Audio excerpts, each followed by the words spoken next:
Good afternoon to my fellow South Africans. Good morning to our guests in Ghana. Welcome to what we are calling our AFCFTA circles. We like to call them circles because they're a bit more intimate than big gatherings to facilitate conversation, discussion, learning, which we hope to have a very fruitful one this afternoon. Thank you very much for joining us this afternoon. My name is Lebo Biko. I am the co-founder of Womanomics Africa, together with Rehema. We have Christine, who's in the background, who's in a team, and some of our team members in the background who have joined us for the session today. I'm so excited for this session. I'm excited that we have some really great speakers, people who have given of their time to share their insights, to share their thoughts, to share their lessons. I think there's nothing more valuable than hearing it from the horse's mouth around some of the conversations that we want to have today. So thank you very much for people joining us. Welcome to Mr. Osman, welcome to Clara, welcome to Phumzile, and I know that Maureen will be joining us shortly. So thank you very much for joining us. These sessions for us, I think, have always been important in our journey as Womanomics, because when Rehema and I co-founded the organization a couple of years ago, the idea was that we were really excited around the possibilities that the African continent presented. And that was way before we were talking about the AFCFTA, although I know that it was in the making in the background, but before it became, something that people were talking about in the public domain a lot. And we were really excited around this possibility that this continent happened. I think it had, and I think at the time they were talking about the African frontier. I think we were on the front of the Time magazine, talking about all these possibilities that the African continent had, and that we traded least with ourselves, and comparing us to the rest of Europe and the Americas to say what great opportunities there were for this continent if we traded better with ourselves. And Rehema and I went about starting an organization that says, how do we connect fellow businesses to be able to trade with each other on the rest of the continent? And because we're both unashamed feminists, this weekend I was telling somebody that I'm a feminist, and it was a man, and his face changed, because I think some people, feminists, they always think that it's at the exclusion of men, which it's not. It's really about saying, how do we make sure that the women are brought on board better, are brought on board, and there's equal sharing, equal benefit of growth. And when we started the organization was to say, how do we make sure that in this African narrative, in this growth of the continent, that women are not left behind, that women are not an afterthought, that women in their own right have great ideas, are very formidable business owners. How do we make sure that in some aspects they are leading even the growth on the continent? And so Womanomics Africa started. As you can tell, Womanomics Africa, the word womanomics, some people get it wrong. And as a marketing person, I get very offended because it's womanomics, which is the economics of women. And the idea was to kind of say, as we are seeing the growth of this continent, how do we make sure that women are really participating more meaningfully? And part of it, as we were going through our journey to say, how do we exist better as an organization, we then got to the idea of saying, there is an importance in actually helping women achieve three things, and just talking to some of the challenges that women have, which is, how do we make sure that we connect women to information and insights, right? How do we make sure that we're able to illuminate where are the opportunities, where can you grow, what are the considerations that you need to have to make sure that you can unlock some of those opportunities? And in many instances, that's a lot of what businesses need. They just need information. They just need to know, where can I go? Where can I grow? Where are the opportunities for my business? Where can I look around the value chain to do to kind of get my business going? The second was to say, how do we connect them to an ecosystem? Because you can have a really great idea, you can have a really great business, but you need the support to actually get you to grow and to go where you need to go. And we always focus on access to markets, access to capital, to say, how do we make sure that we're able to bring the resources around you that can help you grow? And the third piece for us was kind of saying, how do we then get you access? How do we connect you to capacity building? How do we get you to the skills so that when you've got the info, if you've got the opportunity, you've identified where the market is and who can help you go there, but actually perhaps as a business, you're not ready. So how do we get you ready? And so Womanomics as an organization really exists to do those three things. And we do that through various ways. We have capacity building programs. This AFCFTA series is one of those ways, which says, how do we bring together in the room people that can share their insights? How can they connect you to those insights, to those information. So we click the first connect, and even the second connect to say, how can you connect you to an ecosystem? Because often the people that we bring in our forum are people that are in those areas that can give you access to markets, access to resources, access to funding, etc. So we're excited about this particular conversation, which is the second episode of our second series. So the first episode we had was last month, which was around connecting, having a conversation around the reciprocal and bilateral opportunities that exist for women in South Africa and Kenya. Today, we're having a conversation around Ghana, which I think for us is a very special conversation to have, because I think particularly because of the relationship that South Africa enjoys with Ghana as a trade partner. First of all, we have the AfCFTA Secretariat, which is based in Accra, but we also know that earlier this year, I think it was in January or February, Rehema, you can correct me, but I think it was in January or February, it was definitely earlier this year, where we had South Africa exporting its first shipment of goods to Ghana under the AfCFTA. And so you cannot actually have a conversation around growth on the continent, around where there is reciprocal businesses with South Africa and other countries on the rest of the continent without having one with Ghana. So we're excited about having this conversation. We're excited particularly about having a conversation around agriculture, because I think for Rehema and I, when we talk about, as Womanomics, we always talk about things, we could talk about a concept that we have called economic highways, which is really around how do you move money? How do you make sure that women are part of where the money is moving? So if you imagine, I don't know if many of you have ever seen when you see there's a particular picture of the continent, of the African continent, and you see the lines going up and down, and we always envision those lines where it looks very dark and then you see the lines going up and down. And for us, that represents the movement of money. And we talk about economic highways, and economic highways for us represent countries, but they also represent industries. And you cannot talk about growth on the continent without talking about agribusiness. And so today we're excited to have those in the room that can actually talk about the value chain of agribusiness. What are the opportunities for South African business and Ghanaian businesses to do business with one another? As biased as it might seem, Rehema and I always believe that when women come together and do business, there is exponential growth. But as I said, it's never at the exclusion of our counterparts which are men, because we believe that as part of the ecosystem, we all have to work together. So I'd like to welcome our speakers, as I said, Mr. Osman, to Clara, to Phumzile, to Maureen. I'm not sure that she's joined yet. I think she'll be joining us soon for us to really have this conversation, which I hope will be interactive over the next now 1 hour, 45 minutes. Rehema and I will be your co-hosts for the session. We've recorded the session, so even after the session, this session will be available. We'll give you a link to the session so that you can go back, so you can take notes, but know that you can revisit it going forward. I'm just going to ask as we go through the session today that if we can just make sure that everybody's mic is off. As you can see with the kind of a setting that we have, you can have your mic. So please have your mic off unless you've been invited to speak. And then can we also ask that you have your video off so that it's only the speaker's video that is on, so that you can then have your video on if you're asking a question. Okay, may I ask my colleagues just to give us the next slide for me, just so that I can show you the program, how we're going to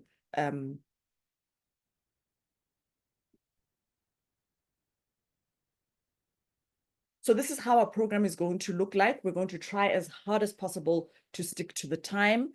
You will have an opportunity to ask questions. We did note some of your questions as you were registering, so we'll try and make sure that our speakers also address those if you're not comfortable to ask the question yourself, but we will then put it in. But we will start now. We will go through the first conversation, which is to invite, I think, a very important part of setting the scene around the conversation, which is really around understanding what the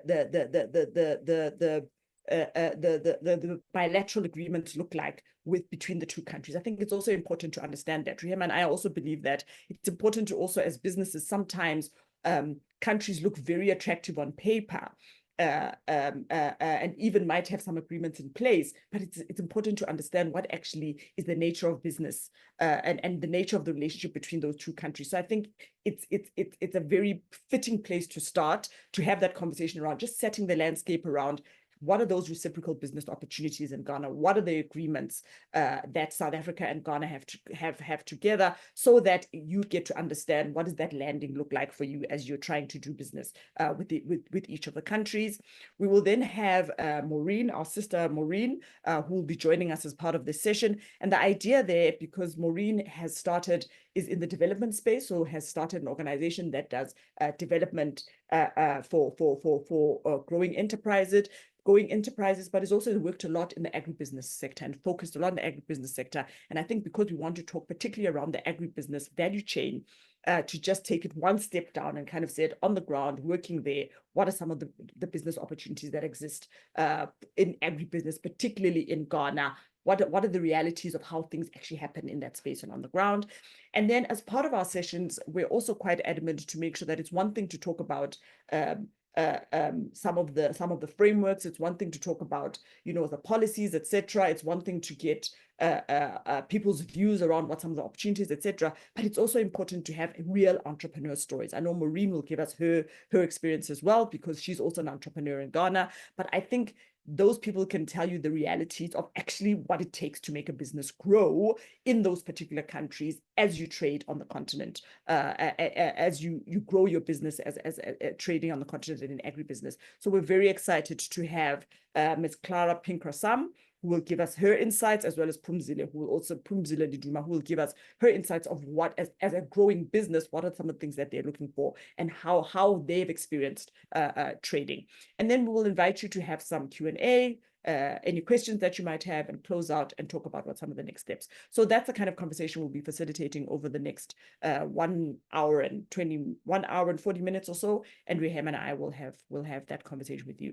So without much further ado, I hope everybody has got their glass of whatever is important to them, cup of coffee, some of us are in the afternoon, so it can be other things as well.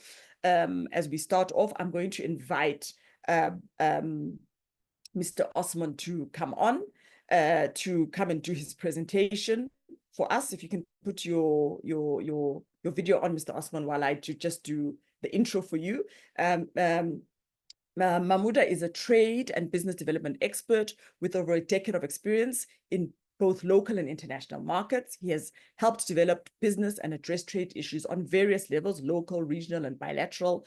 Known for his analytical thinking and attention to detail, he focuses on achieving results efficiently while managing resources effectively. Wow, that sounds really great. Mamuda has participated in trade and industry seminars in Ghana, China, and Japan. He has a great wealth of knowledge and is very passionate about sharing that knowledge around teaching and mentoring businesses across various sectors. He serves on several committees on boards, including as a former board member of Sekiere, I hope I say that right, Central Maize Processing Company, and chairman of the Ashanti Business and Financial Excellence Award Selection Committee. He is currently the Minister Counselor of Trade and Investment at the Ghana High Commission in Pretoria, South Africa. Welcome, Mr. Mamuda Osman. Thank you very much for your time. We're looking forward to hearing and learning from you. The stage is yours. Well, good afternoon, Lebo. It's a pleasure joining you on this particular program. Especially for me, it's a pleasure coming on this platform to meet women who are very eager to make impact as far as their communities and the globe are concerned. Somebody once said that the world is a stage where women are playing on and men are spectators. And so if you want to sell a product, just introduce it to a woman and the rest of the world will be your market space. So I think for such an important subject, for me, it's a pleasure addressing it with women. Well, let me quickly try and see if I can share my slide with you then. And please, can you see my slide? It's coming. Yes, we can see the deck. Is it visible at yes. your end?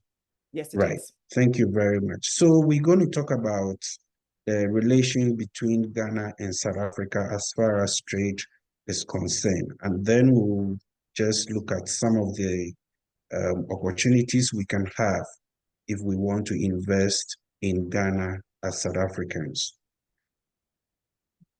Let me just give you an overview of Ghana for those of us who may be hearing of Ghana for the first time. Let me say that Ghana is in West Africa, and the capital of Ghana is Accra. Ghana's official language is English, just as South Africa also has an English as an official language. So it makes trading between the two countries very easy. And then Ghana has over 33 million population. Ghana is resourced with a lot of products, or a lot of resources, let me put it. We are noted for cocoa, cashew, cassava, and for those of you that are not aware, when it comes to cocoa quality, Ghana has the best cocoa on the surface of the earth. And then you can get yam, rice, plantain, timber, and a lot of other agri-products in Ghana. The vegetation of Ghana is very good. And so a lot of plants do well in Ghana. There are some plants that may be difficult to get in other parts of the world, but in Ghana, you would get them. We also are rich in gold, crude oil, and other minerals like manganese, aluminum, and so on and so forth. Let me also talk about our major trading partners. I'm happy to inform you that South Africa is part of our major export partners. On the face of Africa, we do a lot of exports and imports with other countries, but South Africa happens to be one of the countries that we do a lot of trading activities with. When you come to Ghana, our industries are centered around mining, lumbering, light manufacturing, aluminum melting, and foundry activities. And then we also have a large commercial activities going on within the country. Now let's talk about Ghana-South Africa relation. I think the two countries have, been in business for some time. And just last year, the two countries agreed to waive visa for travelers. And so if you're a South African and you want to travel to Ghana, the good news is that you can travel for 3 months per annum without visa. If you're a Ghanaian, you can do the same. These are part of the agreements that the two governments have agreed on to facilitate the trade relationship we have among ourselves. Because the two countries are coastal countries, we also share a lot in common when it comes to maritime laws and maritime issues. And then, like I said, we all speak English. Both are Anglophone countries, making dialogue quite easy.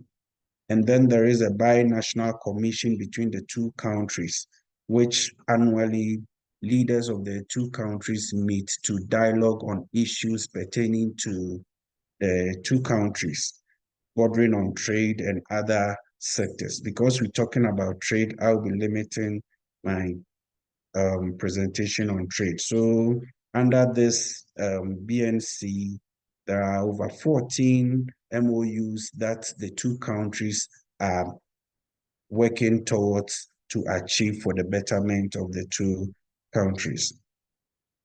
A quick scan of some of the things that Ghana exports to South Africa and vice versa. That is the things that South Africa also exports to Ghana. So from Ghana to South Africa, we have products like natural honey, yam, plantain, banana, pineapple, and other agri products that you and I will be interested in. And then from the South African side, we also have milk and cream, cheese, garlic, cauliflower, spinach, frozen mussels, oysters, and so on and so forth. So, I've just mentioned a few, but this is just to give you an overview about the kind of products that the two countries trade in, and the fact that the two countries have been in agreement for a number of years. Now, why would I encourage somebody, or why would somebody want to do a business with South Africa, I mean, with Ghana? Why would a South African want to do business with a Ghanaian? Or why should a South African do business in Ghana?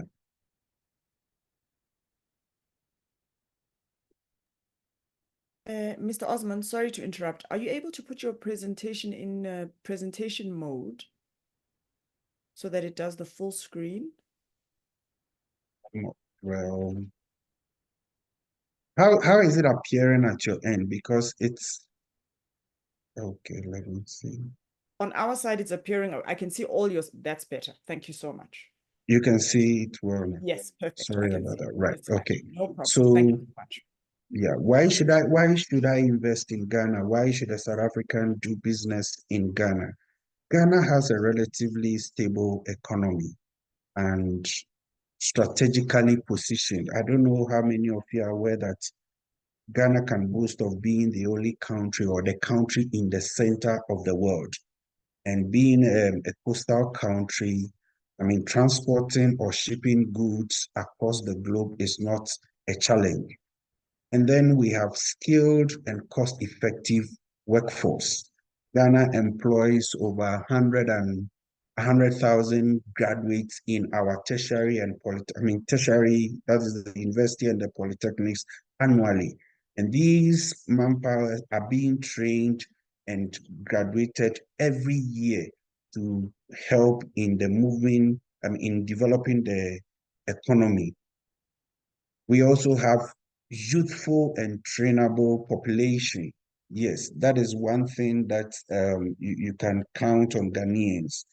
It's not a stereotype country. It's not so much of a conservative country where you can't mold the people. You can mold the people to suit your kind of work. They are trainable. You can just bring in your technology and you get the people to train them to suit what you want to do. We also have a wider access to regional and continental markets. I'll be talking about after in my other slides, but then Ghana is also a signatory to the ECOWAS trade liberalization scheme, which is under the ECOWAS agreement. And so if you are in Ghana and you are producing, you have a market within the ECOWAS. We also have other agreements with other countries, which I mean later in other slides I'll be talking about. Then we also talked about abundant natural resources. I am aware that there are some companies in South Africa that are importing raw materials from Ghana to produce here in South Africa. I think you would be better off setting up in Ghana, getting the raw materials at your doorstep and producing and taking advantage of these agreements that Ghana has with other blocks, other trading blocks and other continents or countries to market your product elsewhere. We are doing our best to make sure that we have a very friendly business regulatory reforms, which has actually started. And so these are things that I will hammer on to encourage any South African, any foreigner that will want to do business in Ghana, that because of these reforms, because of these advantages Ghana has, it will be good to do your business or to set up your business in Ghana rather than maybe importing the raw materials, which is cost, and then manufacturing and before selling. Well, areas of operation. Ghana has a wide range of areas that we can operate on, moving from manufacturing to service industry, and then real estate development, and like I said earlier on, a wide or a bigger avenue for commercial activities. And then apart from all these areas, we have priority areas. We want to talk about textile and apparel. These are priority areas where you can easily attract government support if you want to venture into these areas. And so if you're a South African and you want to set up in Ghana, well, in as much as, I mean, you are welcome to come with your own areas of diversification. These are areas that you can also attract government incentives if you want to venture in. Fortunately for us, our subject for discussion today, agro-processing, is also part. We have beauty and, I mean, beautification products, information and communication technology, oil and gas, metal fabrication, seafood processing, and pharmaceutical industries. Well, I am aware that other speakers will be talking about opportunities on agro industry, so I want to skip these slides and quickly jump you into what are some of the incentives that I can get or one is entitled to if you want to invest in Ghana. Well, we have 100% exemption from payment of direct and indirect duties and levies on all imports. Before then, let me just say that our incentives come in various categories. We have what we call free zone enterprises, and we have companies under government flagship program, One District, One Factory. We also have investors who register with our investment promotion center, that is Ghana Investment Promotion Center. And each of these authorities or institutions have some allies that are backing them to give incentives to their clients. And so I'll be touching on three areas: incentives for free zone enterprises, incentives for One District, One Factory projects, and then incentives if you register with the Ghana Investment Promotion Center. I must also say that some of these incentives may overlap depending on how these institutions also collaborate.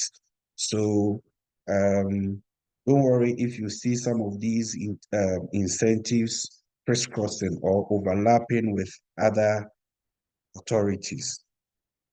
So under the free zone enterprises, you're entitled to 100% exemption from payment of direct and indirect duties and levies on all import for production.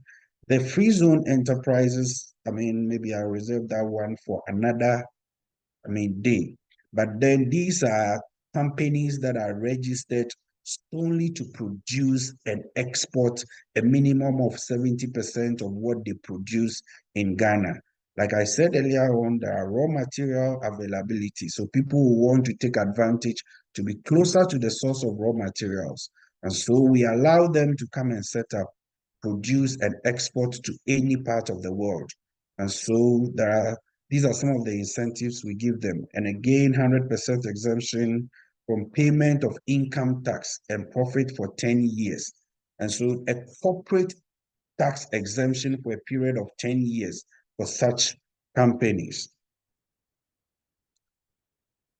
And then we also have relief from double taxation for foreign investors and employees, where Ghana has the double taxation agreement. I mean, you are giving some kind of relief on your tax. And then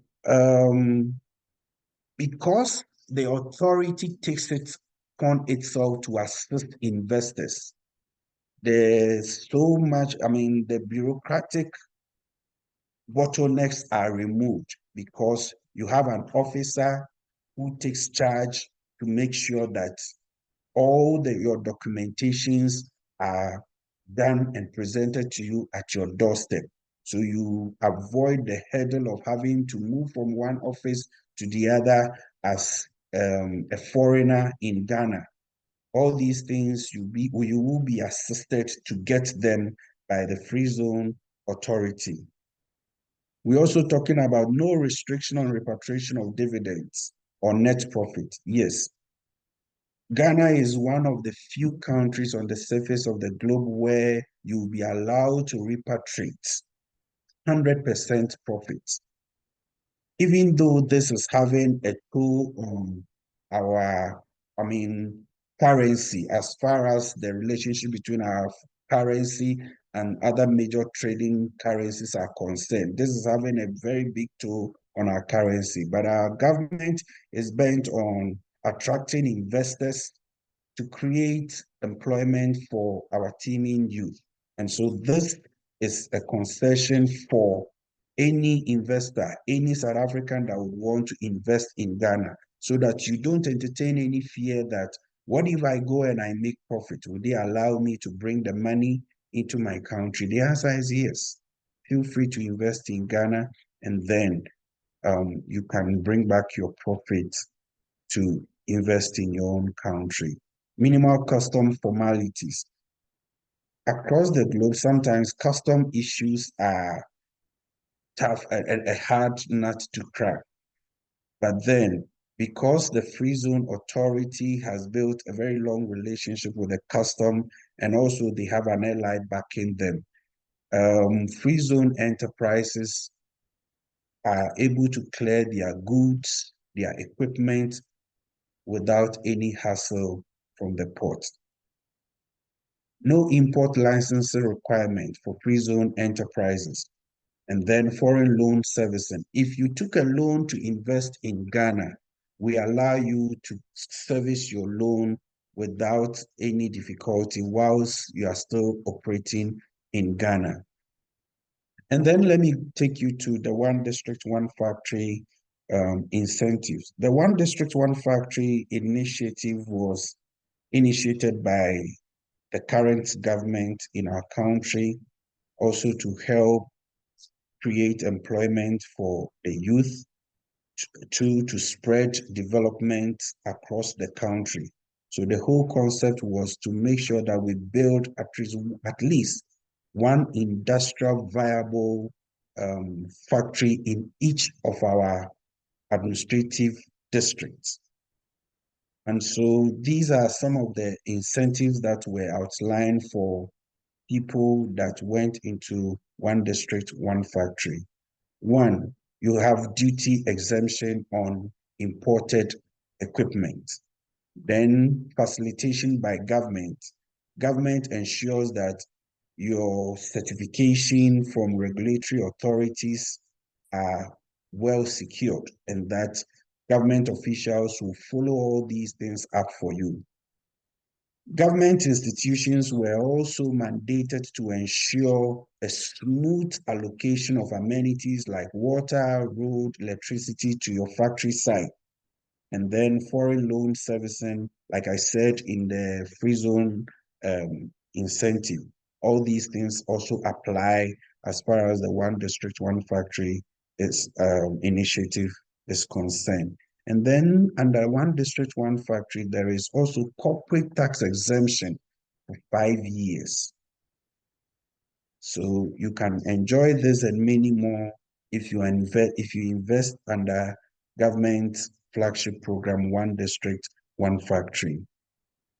And then if you register with the Ghana Investment Promotion Center as an investment, there are a variety of incentives, ranging from import duty waiver, acquisition of resident and work permits facilitated by the center, and also depending on the kind of business you go in, you are entitled to some incentives, and it comes in rate. In some of the areas, you can get tax exemption up to 15%. Some areas you can get up to 20, some areas 5. And also, we also have what I would call geographical incentives. Depending on where you locate your company, you may be entitled to some tax waiver. So a quick scan through, let me say that locational incentives for agro-processing. If you locate your company somewhere in Accra or Kumasi, your tax is going to go like 20%. But outside Accra, you can get 15%, 15%, you can get 10% or even 5% in the 5 northern regions of our country. This is because government has realized that our major cities like Accra, Tema, Kumasi, congested, and almost everybody wants to locate their companies there, probably because they think that is the only place they can get access to amenities. But government has expanded electricity routes and other essential amenities that will help industries to grow to other parts of the country.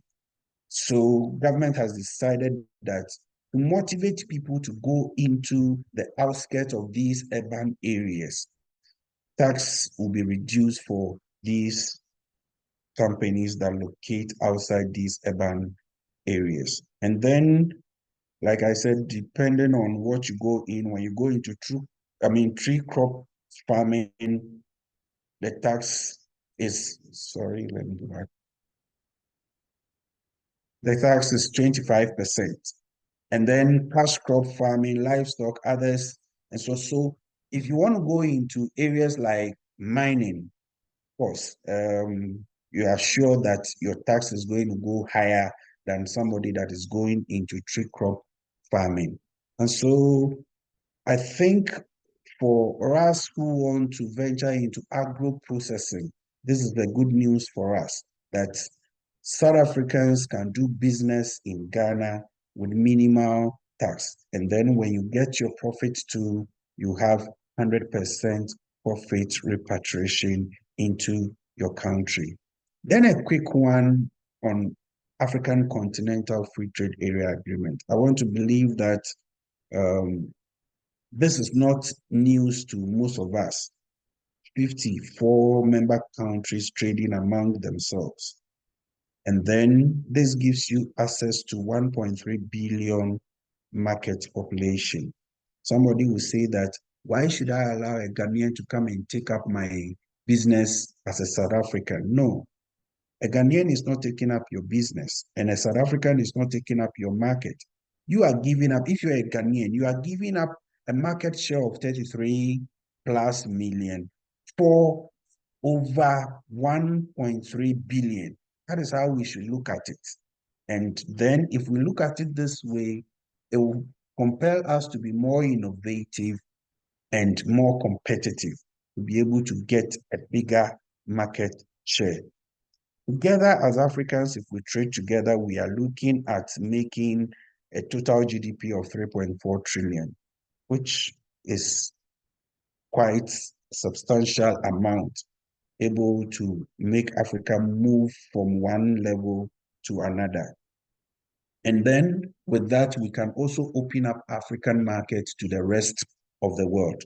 I must say that it is time Africans begin to look at what is being made in Africa, number one. Number two, to develop a taste for our own. I'm happy I'm talking to women who are the homemakers and in most cases are the decision makers when it comes to what to buy or what to bring home. I want to use this platform to appeal to women that next time we go to the shops, to the mall, to the market, let us first look at what is made in Africa. It is by so doing that we can be sure of building sustainable industries, creating sustainable jobs for our youths. If we develop a taste for what is being made from outside our continent, what it actually means is that we are creating employment for other citizens, other continents, and then our own children and our own youth will end up becoming liabilities on us. And this will not help us. A quick one on market. Ghana has an agreement with United Kingdom. And so if you produce in Ghana, you can sell in UK. And then we also have an agreement with America under AGWA. And so you can produce apparel, footwear, and automobile, motor vehicle components and sell them in the American market. And then we also have an interim economic partnership agreement with the European Union, where we can also produced. Once it is produced in Ghana, you can sell in any country in Europe that belongs to the European Union. And then after, we already know. I would like to pause here, and maybe when the questions begin to come, I can touch on the areas that maybe I haven't been able to touch. Thank you very much for your time. Good afternoon again. Thank you so much for a very detailed and insightful presentation. We will be sharing this with everyone, so you will get the insights on it. I think it was just wonderful to hear about how open Ghana is to doing business with other countries, and South Africa particularly. I'm hoping in the questions, I'm just going to move on in the interest of time, but I'm hoping also in the questions, one of the questions we will ask you, Mr. Osman, you went very quickly through a very interesting set of slides, which was actually the actual opportunities. So perhaps as we go through the question and answer, we might get back to that, which I think will be interesting for people to see what exactly are those particular opportunities in agri, if we haven't covered them in the presentations. So I think for me, what was exciting was to see how I mean, the tax incentives are there. And I think we talked to many of our fellow businesses that we work with, and some that we've consulted with, and some of the challenges are that, you know, they set up businesses in particular countries, but bringing the money back has always been a challenge. So I think I got very excited by this idea that you can repatriate 100% of your profit, because people do get worried about, if I do business on the rest of the continent, the challenge is that I can't get my money out. And I think being in a country that allows that, I think is very exciting indeed. And I think for me, it was just wonderful to see the opportunity around the other markets that Ghana also opens up. So by being in Ghana, I don't know that I've ever heard that Ghana is considered as the country that's at the center of the world. But the way you've described it and how you've unpacked it actually shows that just by doing business with Ghana, you're actually able to access other markets and open up to other markets. And I think that's exciting to know that when you invest in doing business in Ghana, we know that one of the key success factors in doing business is actually setting up and partnering with somebody who's local in that market. It actually then allows you to have to open up to other opportunities beyond just that country, which I think would be very exciting for people as they think about their opportunities in agribusiness, particularly, and in their value chains. I'm going to just ask that we keep questions to the end. So please, if you've got questions, you will have time to ask them. I just want to make sure that we go through the information, and then we will ask everybody. We're also welcome to put them in the chat if you don't necessarily want to voice them in the room, and we'll make sure that we ask our guest speakers to be able to address those. So thank you very much. I'm so excited to welcome the next person, the next guest, our sister Maureen. Maureen holds a very special place in our hearts as Womanomics, because she was there right from the onset, right from the get-go, as we were conceptualizing how Womanomics would exist, and helping us think about how this thing would actually come together. And so she understands the journey that we've been on. She understands, I think, the objectives that we have, and why this kind of forum is important in what we're doing. So welcome, Maureen. Wonderful that you're here with us. Maureen is an entrepreneur in her own right, but also is very passionate about supporting other entrepreneurs. So I think similar to Rehema and I, who have a not-for-profit, which is like Womanomics, but also have businesses that we run that kind of say, how do we have social impact across everything that we do? Very passionate around agribusiness. And I'm even more excited about the fact that she's like my superhero, because she's also doing her PhD. There was a time I wanted to do my doctorate, and I thought, I'd have to outsource my whole life just to be able to do that. So to be able to be a powerhouse of a businesswoman and still do a PhD, for me is very, very, very admirable indeed. So she's also an interim board member of the Ghana National Chamber of Commerce Credit Union, and has played many roles on the executive, on the different committees. She's been known to be the Africa's most influential woman in business and government, and has had awards even from the US State Department. I'm always loving every engagement that we have with Maureen, her insights, how she challenges us, how we think differently every time we've engaged with her. And so I'm so honored to welcome her onto this platform to share with us her thoughts and insights around the opportunities that are there for businesses wanting to do business with Ghana, particularly in this agribusiness sector. Welcome, dearest Maureen. Thank you very much, Lebo, and good afternoon to everyone. Please, can you hear me? Yes, we can hear you loud and clear.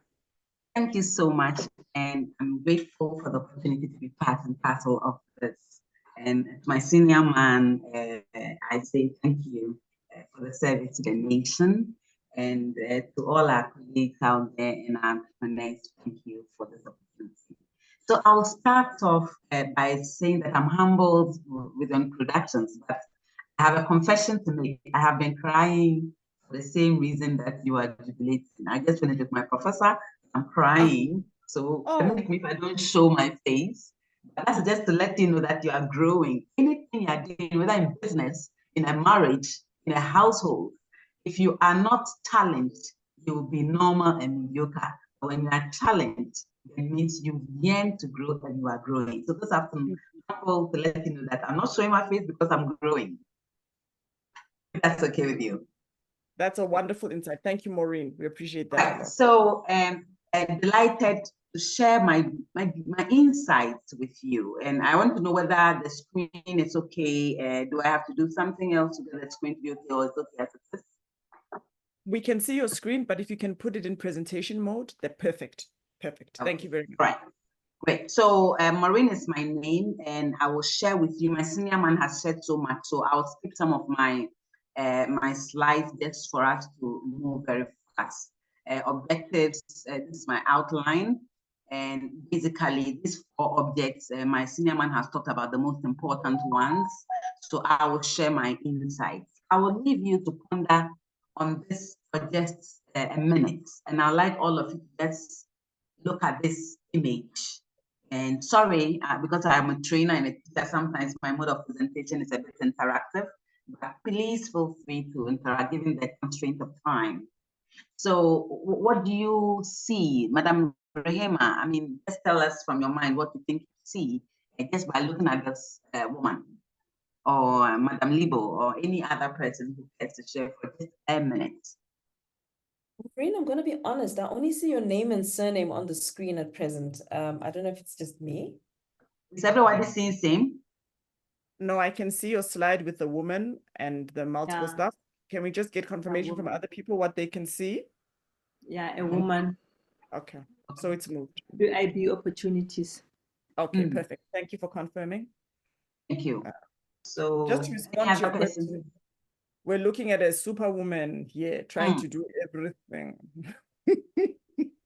I guess you all can resonate since you are here wanting to know opportunities. You can resonate with this image, and inside you somewhere, I'm sure some of these things are tagging at your heart. Are they? Yeah. I need a yes. Confirm. Yes. Ladies, what are you saying? The others in the room? Yes. Okay. So this is a woman in business, whether in Ghana, Nigeria, South Africa, at least from the little I've experienced as a woman in business, as a leader of a women's association, Association of Ghana Industries, Ghana National Chamber of Commerce, and working with other women.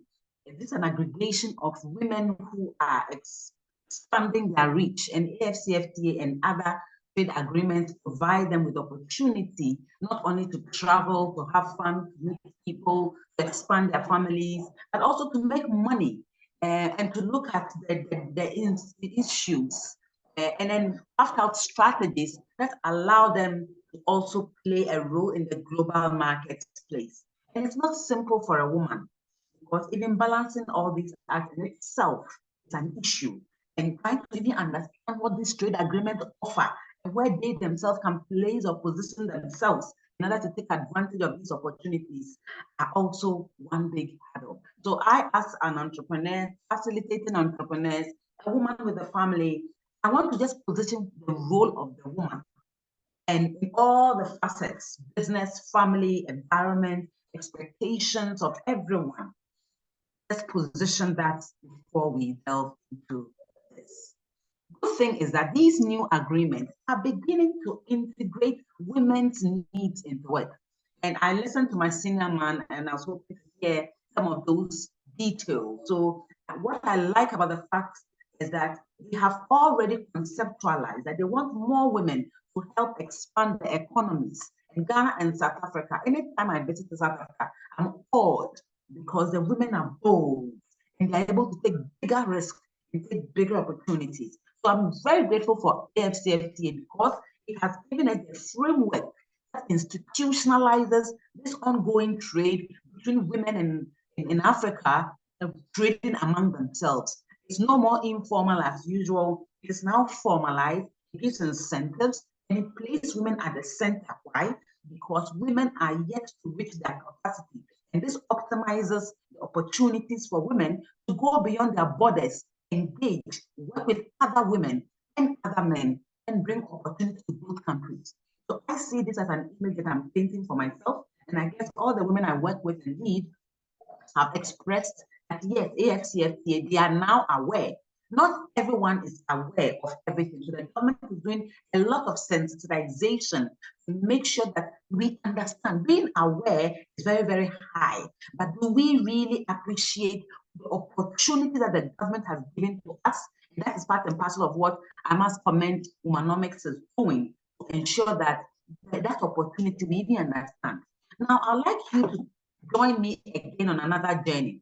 In a minute or two, anyone else who would like to participate and just attempt to read this, whatever I've placed on the image, and then let's learn together and see if there's anything we can glean from what I'm sharing.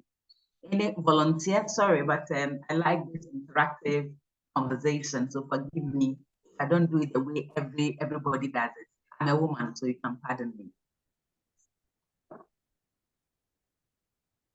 Any volunteer want to share who they think they're seeing in there, what the issues are?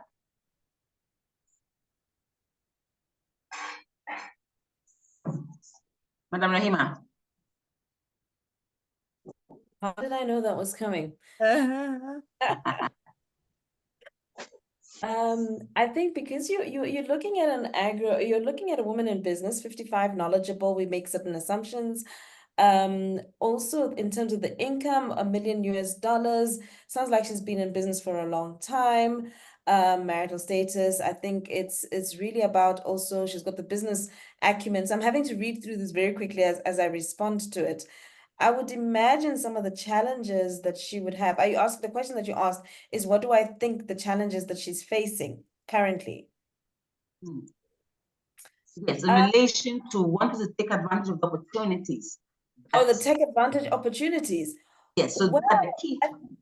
At 55, I think if I look at some of my peers' adaptation, there is in the market in the last 5 years, the number of solutions that are available in the market are so many. You don't know which one to take, even if it's just simple things like project management tools. This is my context, right? I'm mirroring what my personal context would be. It's understanding which of these technological advancements are actually of utility in my business. One ends up over investing in things that one cannot use, or not knowing where to go to get the right solutions for one's business. I think one is also about, digitization, but also using new technology such as AI to improve things like production.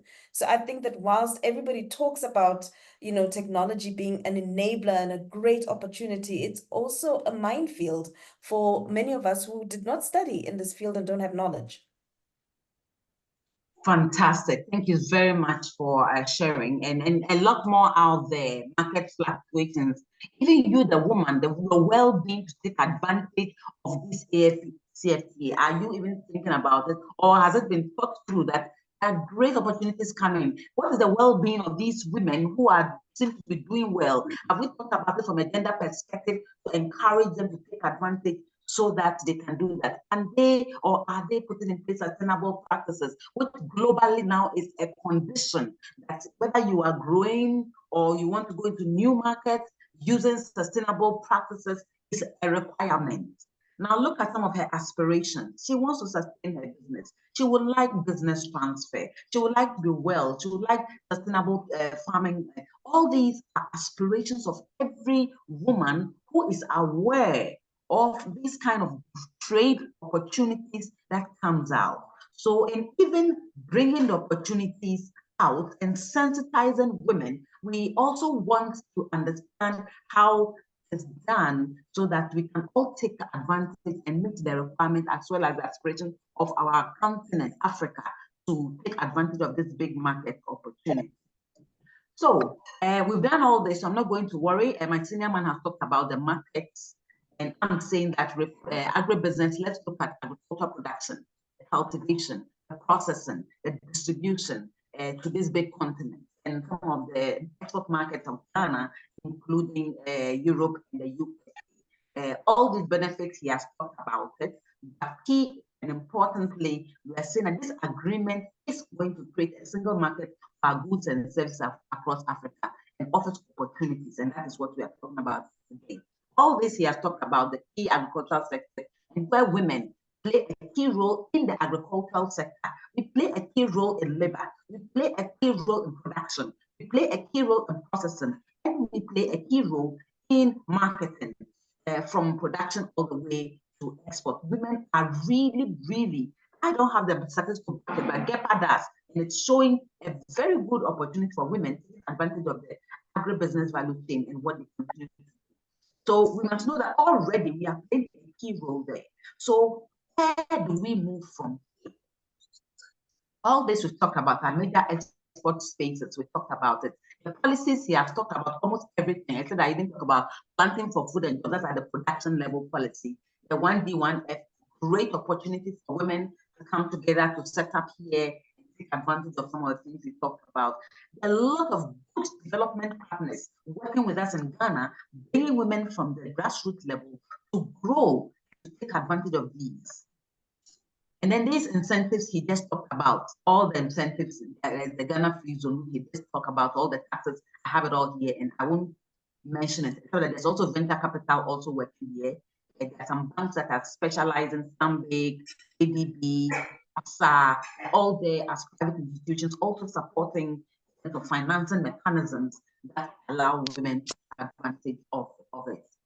For exports, we talked about it already, and so I will not belabor that point. Let's look at some key challenges. Yes, there are financing gaps.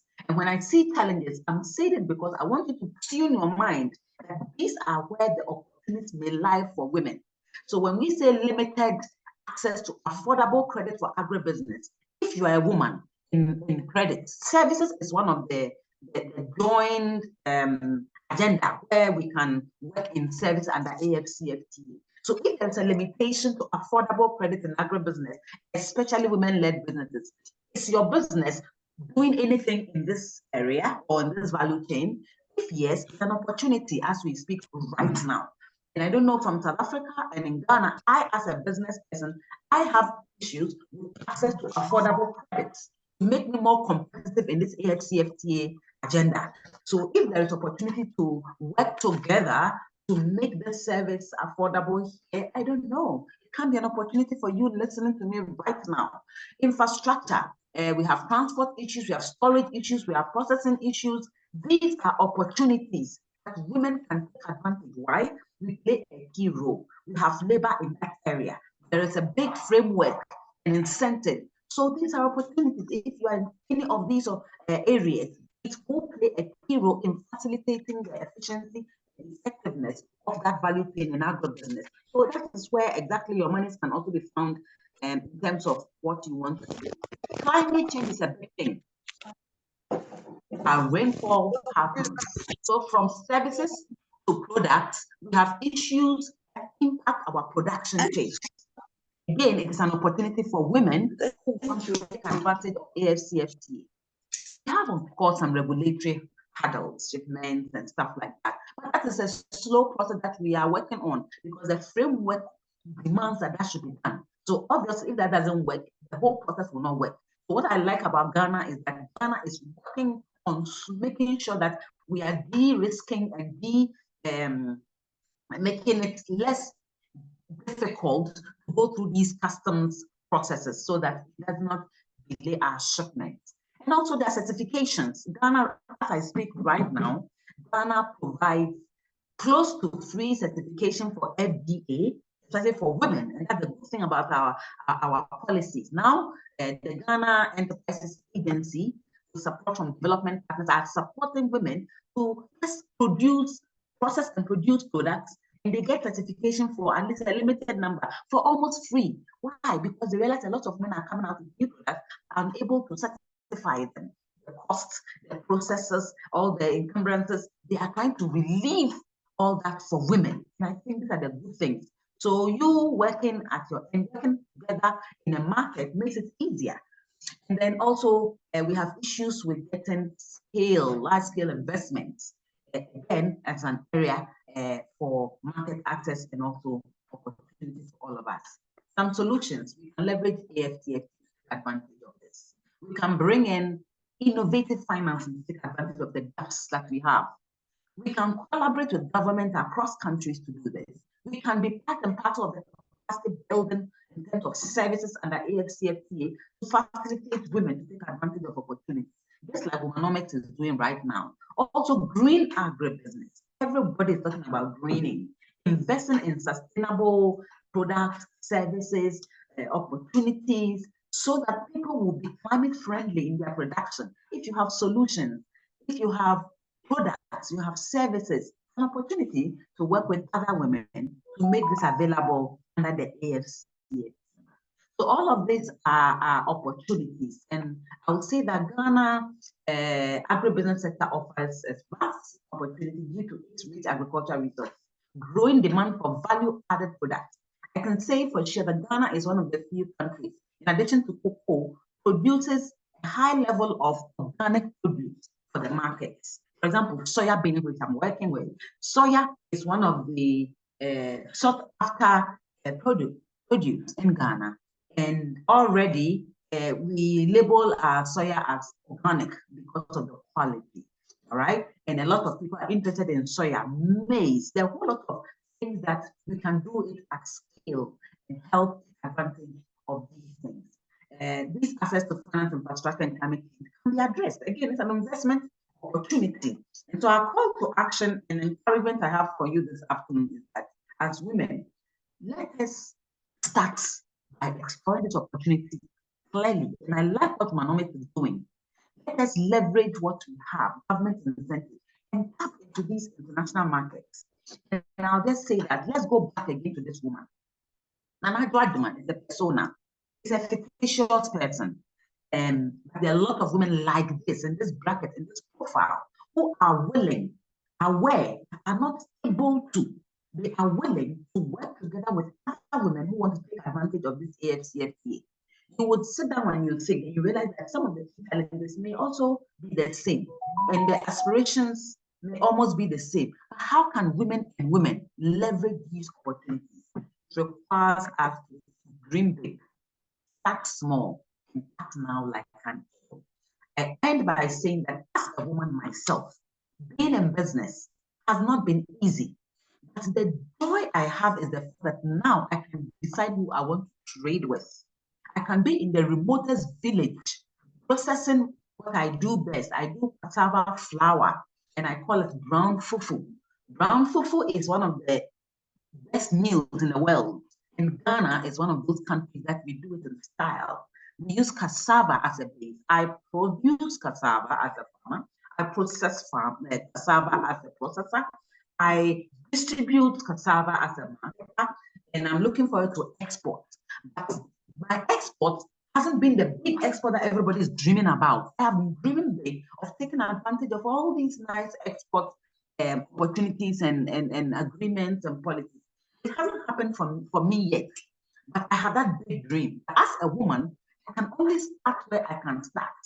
I've attended several AFCFTA workshops as a leader of my women's group, and I understand, I'm aware.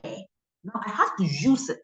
So being aware of something is different from your ability to use it and how efficient it is. And as you utilize it, it helps you to now take advantage of the bigger one. I have started small. I have an organic farm, and I'm making it organic because the world cares about organic, and South Africa will care about organic. Tofu powder can be exported. My services as a consultant can be exported. I have written books. They can be exported. How do we act now? Who do we connect with in the respective countries like South Africa? Like we are doing right now, we are doing what the big dream is.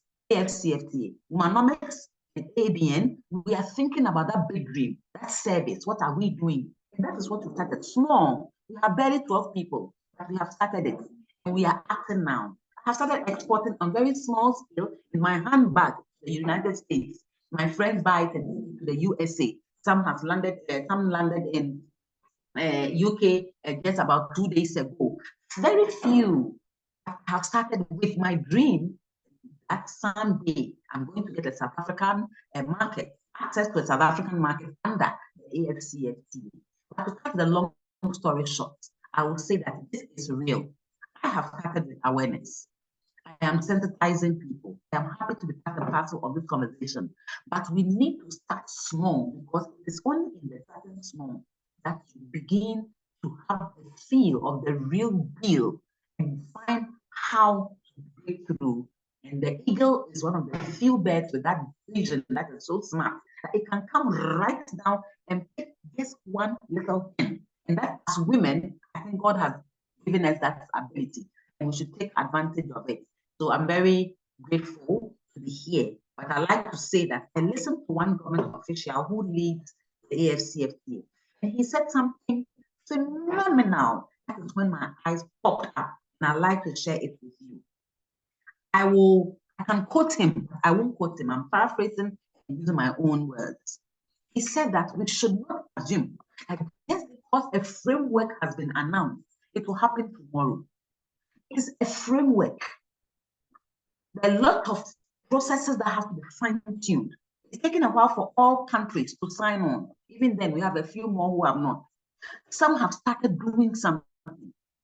There will be some challenges. But the challenge is that, are women even ready to take the risk now? I don't know. But the fact that we are here today means that we are starting a process.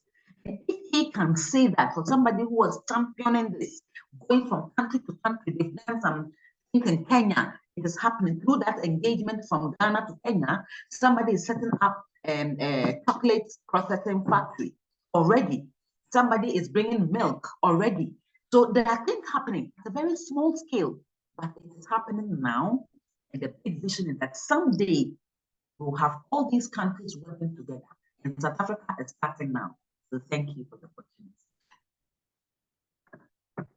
Maureen, thank you so much. It's always exciting to have you on board, and what a rich perspective that you've given around the operating context. I love the fact that you drew us right back to the framing of which entrepreneur we're talking about, putting women's values and women's needs at the heart of the conversation that we're having. You had so many nuggets that you were dropping in there, and I was like, oh my goodness, it's all building up on Mamuda Osman's presentation, just reminding us around the scale of production that is the opportunity that's available, giving us a sense that Ghana has got a very healthy venture capital environment. I mean, I'm sitting back and I'm like, oh my goodness, okay, that's something to think about. Looking at the value chain holistically, and you really did remind us to come back to this perspective of agribusiness is not just at primary production, but it's the entire chain, and really drawing our attention to the perspective around the services industry, fastest growing on the continent, and the opportunities in there, particularly around financing. So rather than just looking at this from a perspective of, oh, I need money, you're actually challenging African women to sit back and say, come up and set up financial services. There's me thinking about doing research on what does it take to set up a bank or a financial services company in African countries, because that's really an opportunity that out there that allows us to give more gendered financing. I think what you're really helping for us to reflect on in terms of the opportunity nodes of doing business in Ghana are particular areas, if you are interested in those spaces, that one can focus on. I know from an Oya Foods perspective, what immediately comes to mind when you said, you know, the areas in the horticultural space, pineapple, mango, papaya, I'm already sitting and taking notes selfishly and saying, what does this mean for us in our business? Again, you've actually really opened up the mind to say that, you know, if we think about agribusiness holistically and not just in the singular products that we can produce, and looking at things like transport and storage, and I think this comes back down to the conversation that you were stimulating us to think about when we're thinking about the woman and the entrepreneur and the opportunities in the market. When you started talking about things like transport and storage, what I was cross-thinking about was how Mamuda Osman was talking about Ghana being at the center of the world and how you are a beautiful transport node. And immediately I'm thinking about, how much dry storage do you actually have? If that's going to be a hub in terms of import export, what opportunity does that bring up in the agricultural space and having, you know, specialized containers that allow us to take products in and out of the country? It's just really stirring my mind around what is possible. Again, what you also put to the fore is, you know, the spectrum of opportunities, again, looking at exporting in terms of our skill set and our knowledge bases, where you are encouraging us to think about things like, you know, climate change being a factor. And therefore, one could actually import or export the skills around and the science and technology skills for research and development around crop optimization or product optimization in the agribusiness space. I'm saying crop, but it really is the whole spectrum of agricultural produce. I think, you know, when you frame that, it makes it easier to touch, you know, to touch and feel what coming into Ghana looks like as an agribusiness entrepreneur. You got me on the close to free certification. I think already with the free zones, operating zones, and the incentives that are there with certification in terms of production facilities, it really does allow us to reflect on the aggregated opportunities that exist in the market. So I really thank you for enriching our context, our perspective of the entrepreneur landscape. And we definitely, I think with all the speakers, what holds true is that we would not just like to get your slides, but these are conversations that are stimulating us to think not just about what we're immediately seeing, where we're currently operating, but the broader spectrum of opportunities. I know one of the questions that have come up, and we will be exploring the questions a bit later, is for us to start thinking about how do we aggregate our skills and competencies and knowledge bases to access the value chains much more, I think, more deliberately, right?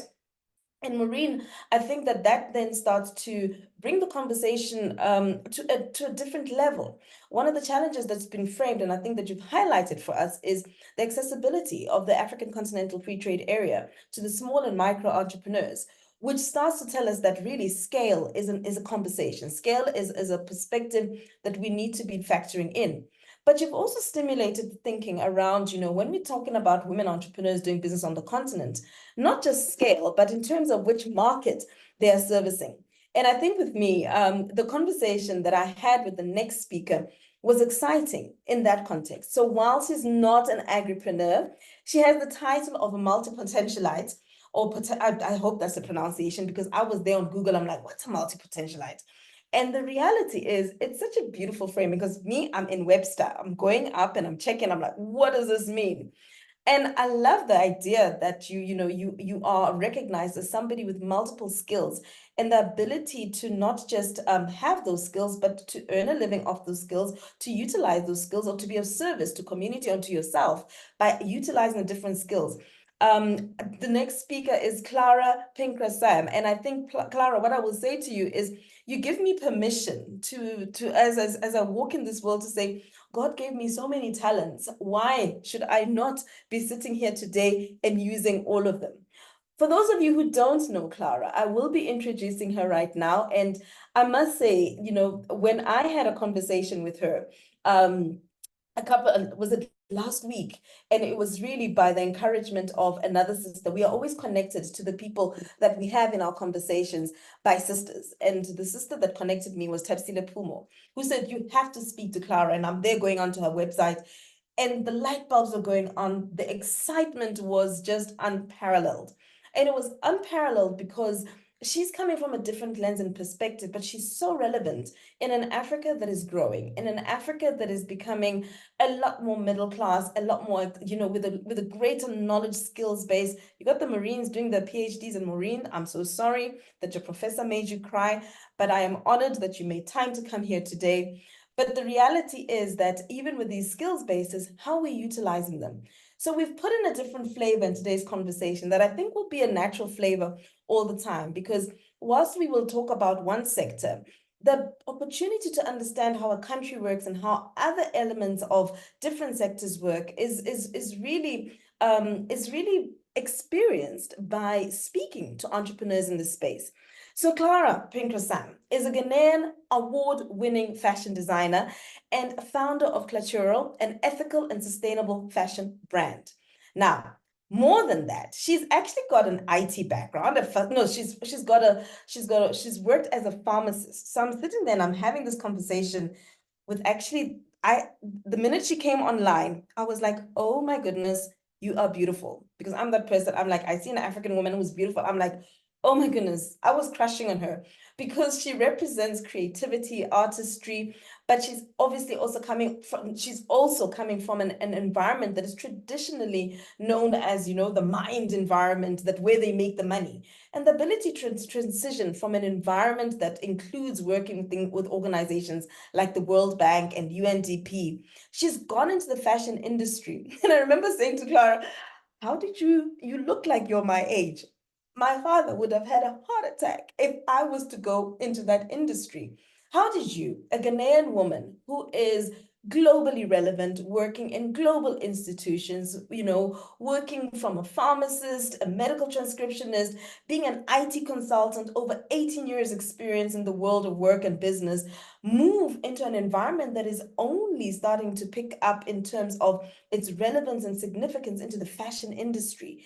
And over and above that, she has a workforce of 75% women and 2% reserved for persons with people who are differently abled. So in many ways, her brand aligns with the topical conversations, focal points of things like the UN SDGs. And she's also looking at things like clean energy, reduced inequalities. And to note, 45% of production that she has is powered by solar energy. She's ticking all the boxes. In fact, she's probably she's probably the what I'm looking for the English words and they disappear. She's probably that golden blue-eyed girl of the current conversation of environmental social governance, which is topical, especially not just in agribusiness, in many sectors. But she's been able to connect the traditional world of business and brought that into the world of textiles. Clara, I'd like for you to come on board, come on screen. I've just introduced you. I think you are fantastic. Her shopping perspective is just totally different. It's by appointment. She is, if you go onto her site, which is www.wearclatural.com, I think I've got that right. You will see that this is not just a typical fashion brand. This is elevating a conversation around, it's an experience. And I'm not gonna do it justice. Clara, look at you, your glasses, I love it. Welcome to the conversation. I'm hoping that you share with us, one of the things I said to you is that you are servicing a global market. You are locally relevant. You're based in a local African context. You are globally relevant. You are sought after. Your clothes are amazing, but you've also got a shopping experience that's different. You've bucked the trend on almost everything that you've done. You're relevant, you're sustainable, you're profitable, and you're global. What is it about you and what is it about being in Ghana, doing business in Ghana, that allows you to do all this and be all this? Thank you so much. I think you are so kind on my introduction. I was thinking, is it me? Thank you very much. And good afternoon to everyone. It's almost afternoon here in Ghana. So it's afternoon in SA. And it's my pleasure to be here. I've loved the two presentations earlier on, and I think they are so relevant to our discussion today. Yes, in general, I think that, first of all, being a woman has been helpful in me doing what I'm doing now. And I'm saying so because I rely a lot on fellow women, whether within my network or outside of my network, to be able to build whatever I'm doing now, especially my fashion brand. Over the years, for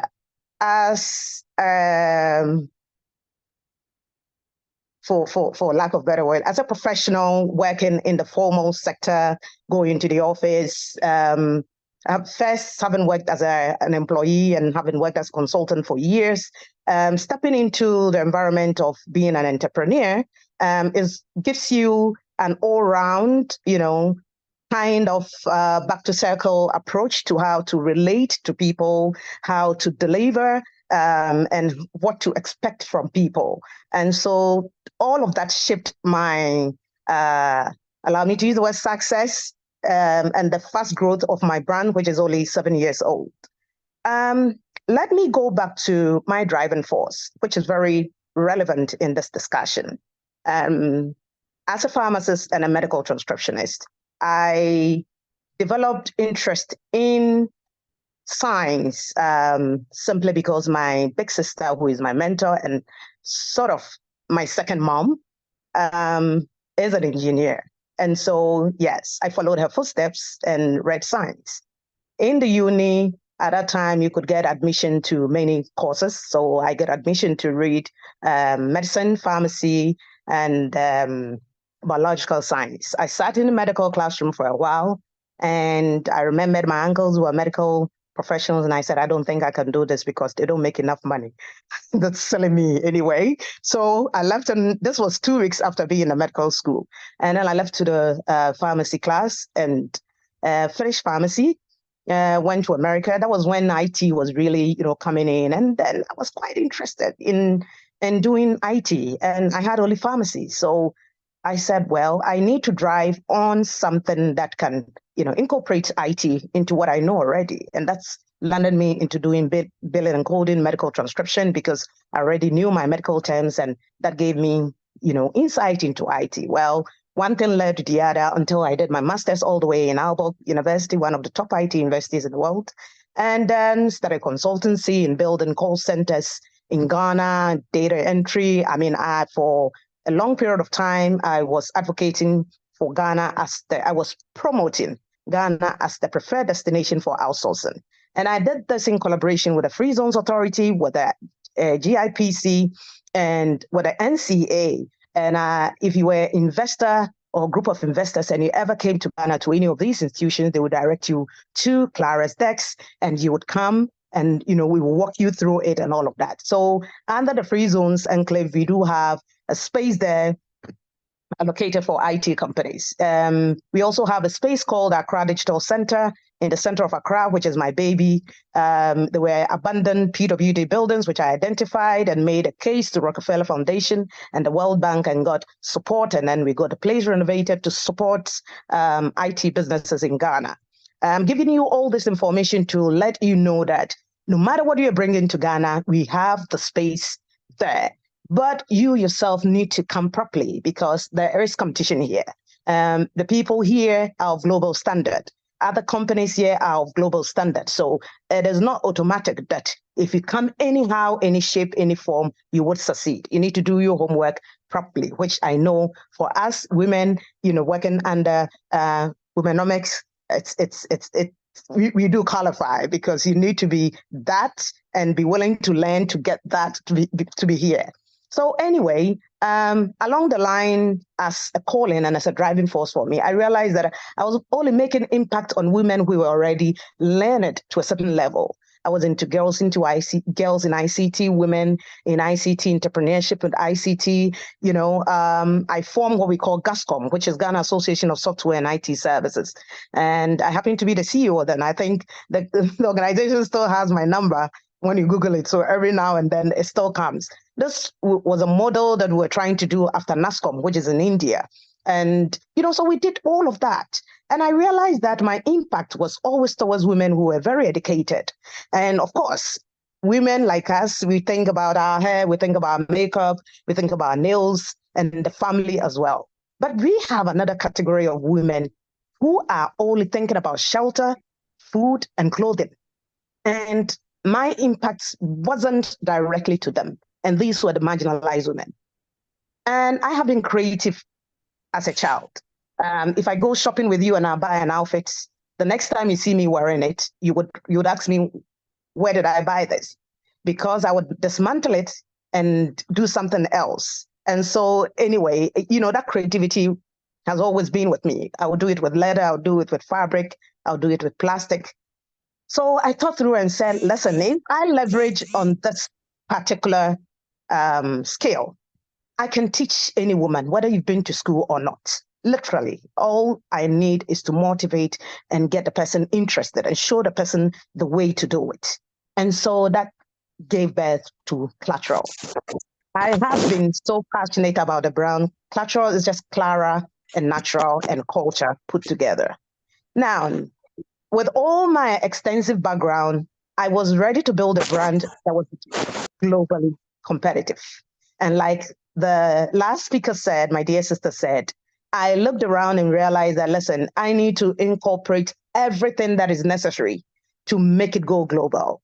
And the basis in terms of the very fiber of our mission and vision embedded in it is sustainability, and it has to be ethical. And so, yes, I sat down and put all the things that needs to be done together. Now, it's not enough to say you are sustainable. As we know, that it should be transparent enough. You should exhibit what it entails. I mean, what makes you sustainable? Is it just acquiring your value chain as to where your fabrics are made? Is it how you are creating your products? So there are different approach to sustainability. For Clatural, we looked at a holistic approach. And as we know, sustainability is a journey, so we are still growing. So we don't only source sustainable fabric, we also source sustainably. That's to say that we developed an innovative scale to make our outfits visually distinctive. So anywhere in the world you see Clatural, you can spot it miles and miles away. And every day someone will send me something and say, hey, I saw Clatural here. I mean, you still have people trying to imitate, but it's okay for people to take inspiration from you. What it means is you don't relent because you need to be always ahead. So we came out to two. First, our initial signature design is what I have on here, which is called Mesh. And then we came up with a second one called Shem, which is what I have on my sleeve. I'm not sure if you see well. And we finally have come out with a third one called Dioche. The Dioche is for our accent. So we are into carpets, throw pillows, bed runners, headboard covers, placemat, table runners, everything sophisticated for the house. That is what we are into. So the way we craft, the average clothing, when made, 15% of the total fabric goes to waste. By the technique we employ in crafting, we save all that waste and we create only 0.2% of waste. That aside, we have people who go around to collect textile waste that other fashion houses have cut. We try to teach sustainability within our community and our community as in terms of our society with other fashion designs and also even the people we employ. And so, yes, some people are trying, and what we said to them is, listen, until you are able to come out with your signature design, or until you say you want to go into essence and find ways of using your pieces to make whether earrings, necklaces, hand wears, or whatever it is, yeah, we are willing to come for them, because you throwing them away cost the environment and cost you as well. And lest I forget, the fashion industry is the second largest pollution causer in the world.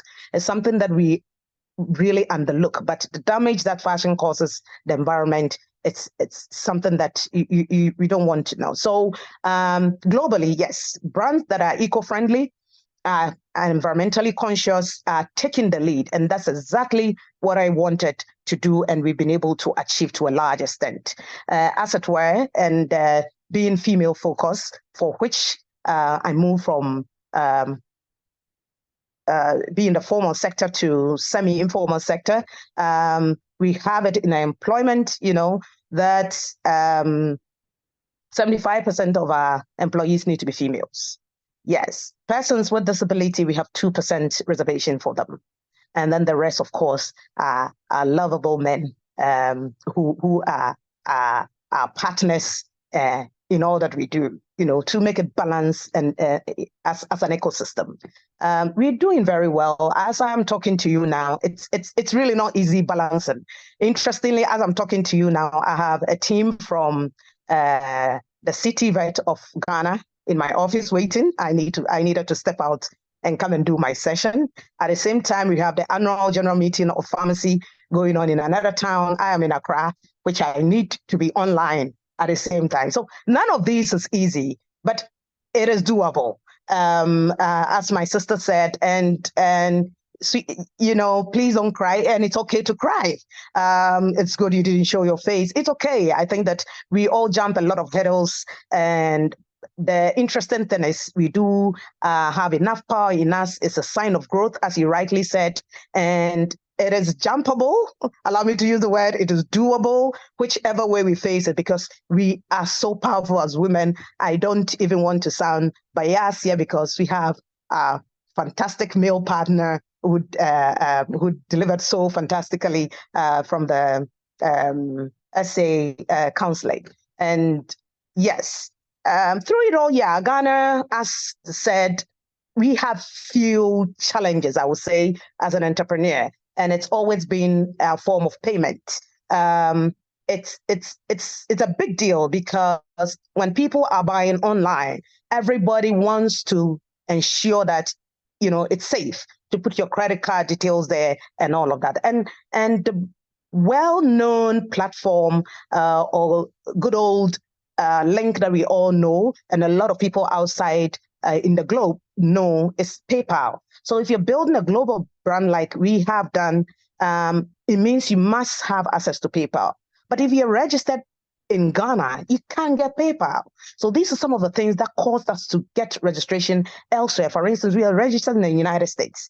The only reason is, yes, apart from the fact that, yes, we are in shops in the US, we also needed access to, secure linkage for payment. So yeah, if you are coming to Ghana, these are some of the things that you need to look at.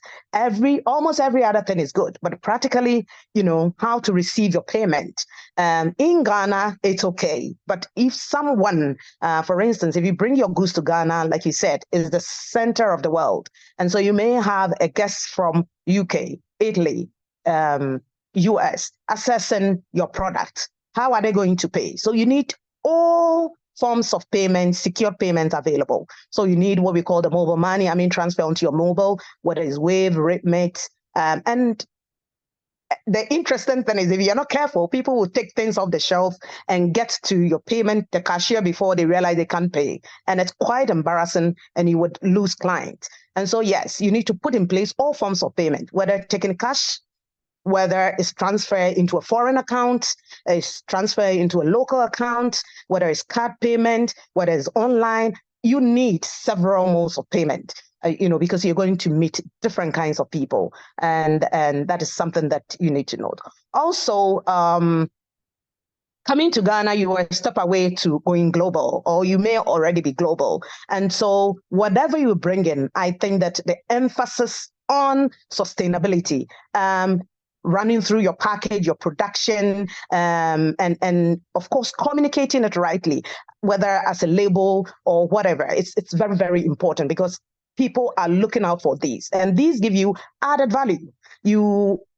Just because you're sustainable, just because you're doing things right, and just because you're being conscious and intentional about it, there is a value you can put on your product. It's very important. When I started Clatural, I started Clatural from my porch. And from day one, I said it's going to be about appointments only. I had people who were like, we don't even know you as a fashion designer, and you're starting something and you think that people should call you and book appointment before come. I said, yes, because I know exactly who I'm going to sell to. I'm going to sell to people like my kind when I was in corporate. They don't just get up and say they are going shopping, and they have a lot on their plates. Looking good is very important to them, but they don't have the time to do it. And they don't want to go to a crowded place. And they would love that they know that this time is reserved for them to come in, and you can have all the time for them. And that's value there, which you put on the price. You sell to them, and they are willing to pay. So please look at your target clients, your target market, and brand accordingly. It's very, very, very important.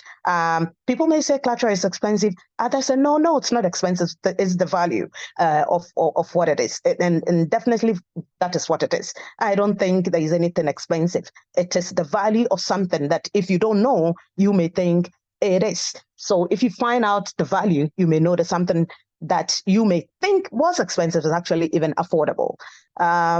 I think Ghana is a great place. We are looking forward to coming to SA. We started this initiative somewhere last year. We are in touch with AFI, and of course, our mutual friends And we are very excited that, God willing, next year we are coming to SA big time, and we are very happy with all the laid down bilateral agreements and the benefits and everything.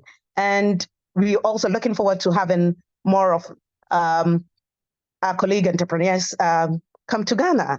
And just by the way, going into agribusiness is for Clatural, of course, wouldn't be Clatural. For myself, I should say, it's 2 years ahead. We've already secured our land and all of that. Talking about it, because like, when doing the introduction, if you look at where the support is, on the scale, where the support is and all that, agribusiness is receiving a lot of support now. And even in agri, you need to be sustainable. So whatever sustainability underscores every sector where you are. And agri is also a very good area as a woman to, go in. All of these, if it's woman-led and women-focused, and you are touching lives, as in your sustainability, what are the values? Your sustainable values in terms of revenue, profit, your social sustainability, who are you touching?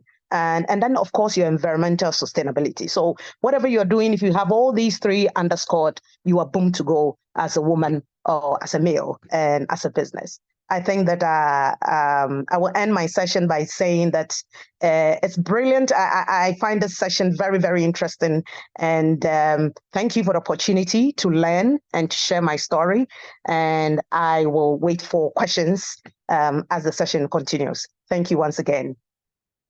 Clara, thank you so much. I think, again, the light bulbs, and I think the light bulbs are always around what you specifically say, but the linkages that one can make from what you said to what was shared earlier on.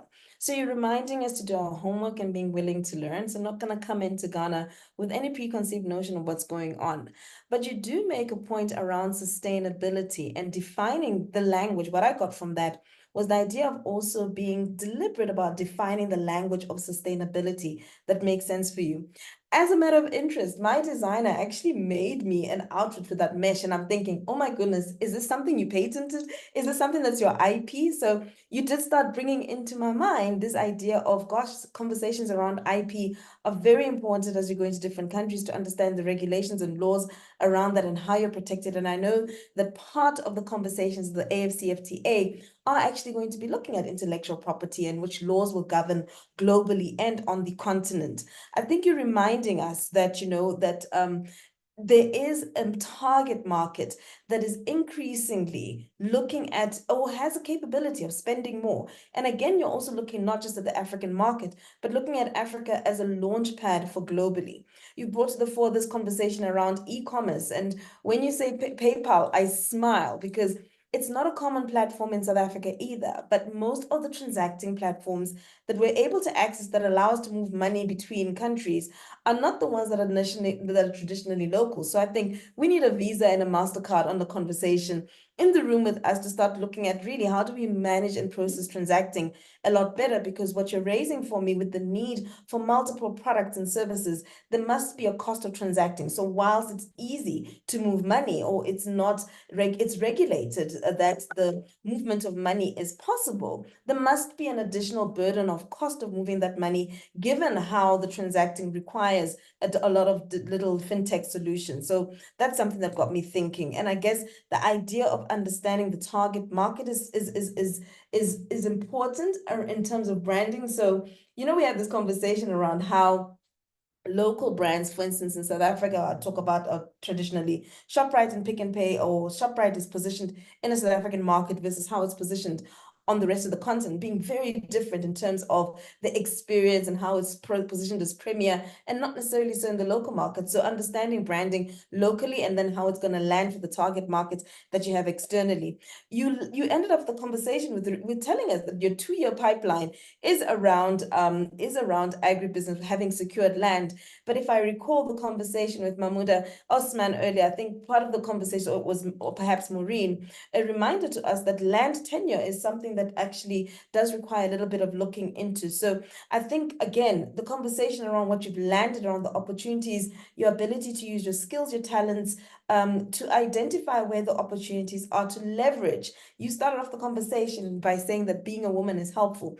The ability to leverage where we are at as women, not as an Achilles heel, but actually as the, you know, the arrow or the spear that we can hold as we go into new markets is quite inspiring.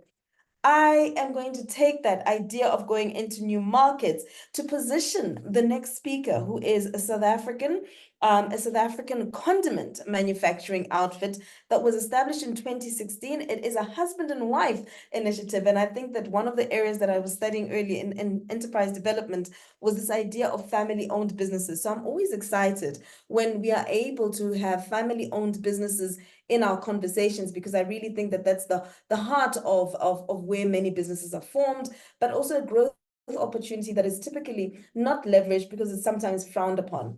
The next speaker, she's had challenges logging in, and you will see why a bit later on. She is actually logging in from the factory. And logging in from the factory, what we have is a Phumzile Nkoma-Leluma, I need to say that right.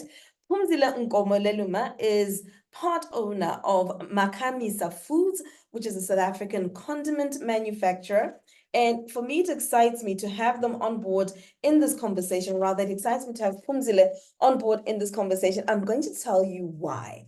It's exciting because I first came across this brand through my daughter. We'd gone through to a session that was organized by the Department of Trade and Industry and Competition in South Africa, which is really, really, really instrumental in creating opportunities for South African entrepreneurs to connect with global and other partners, particularly in trade.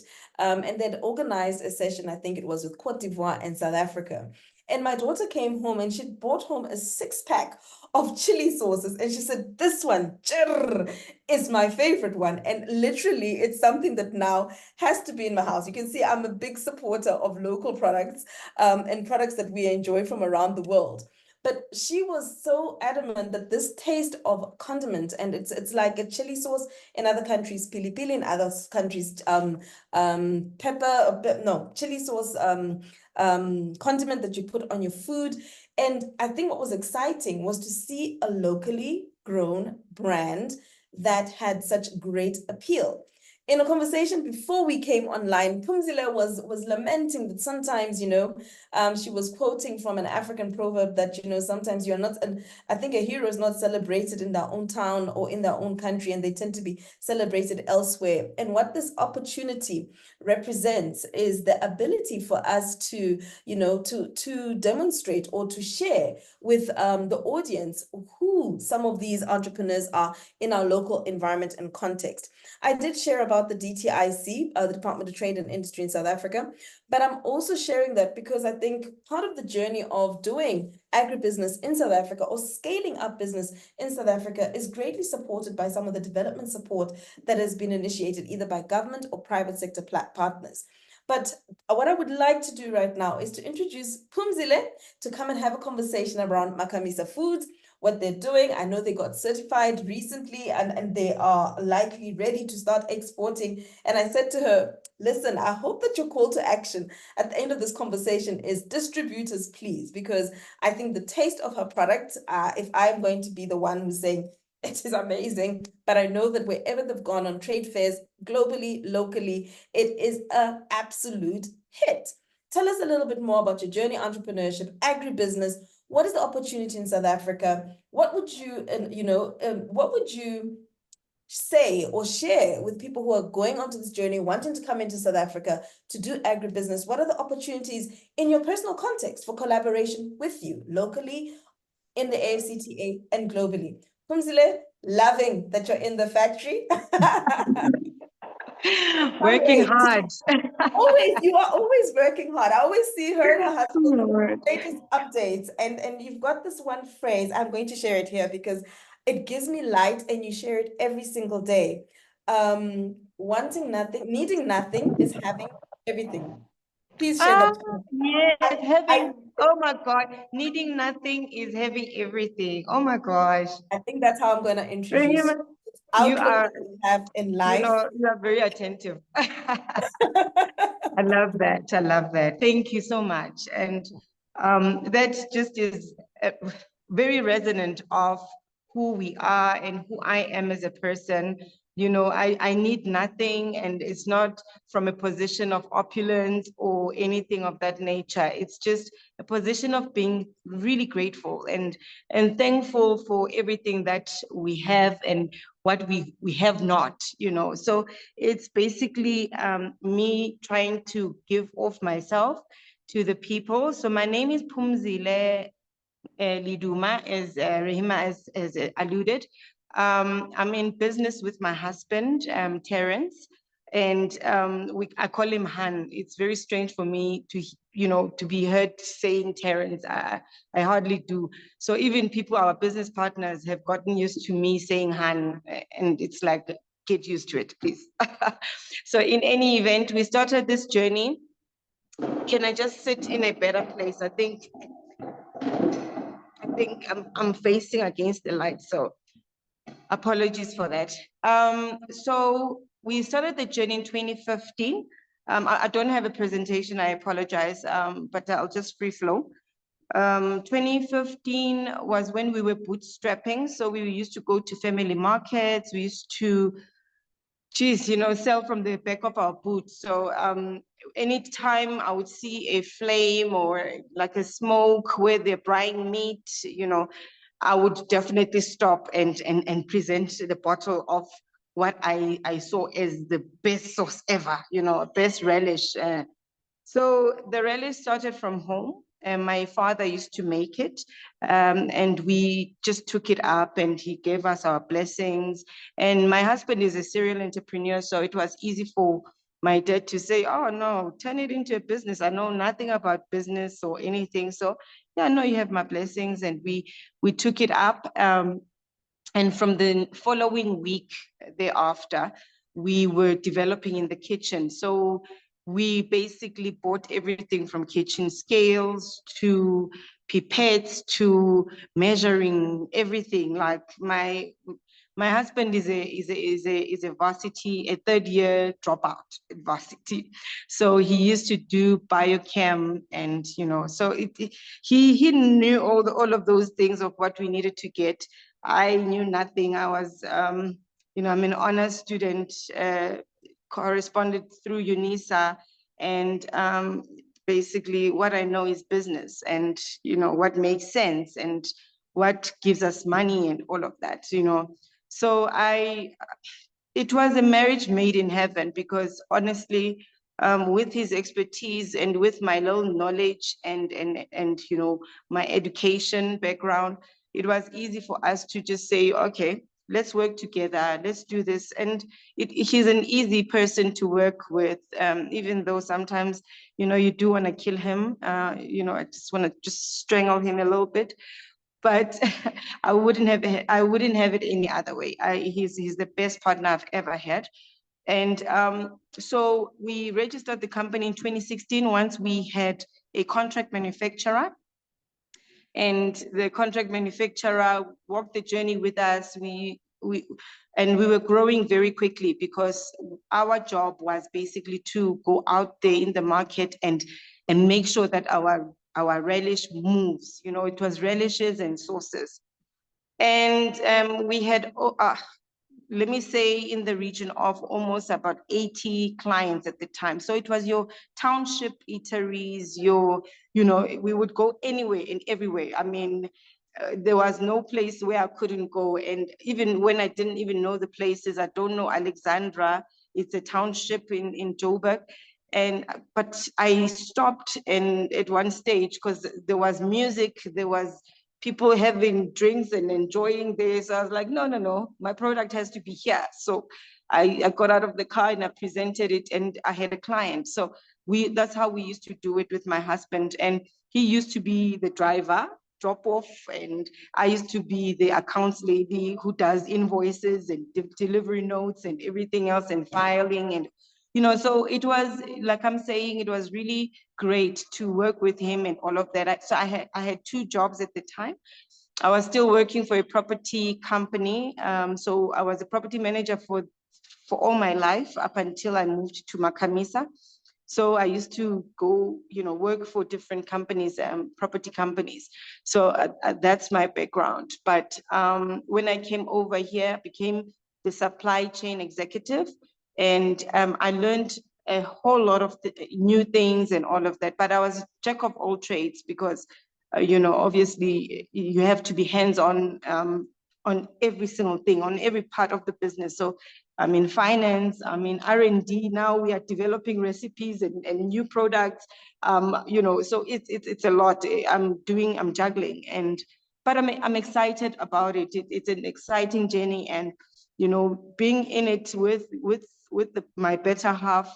It's taught me quite a lot. He's taught me quite a lot.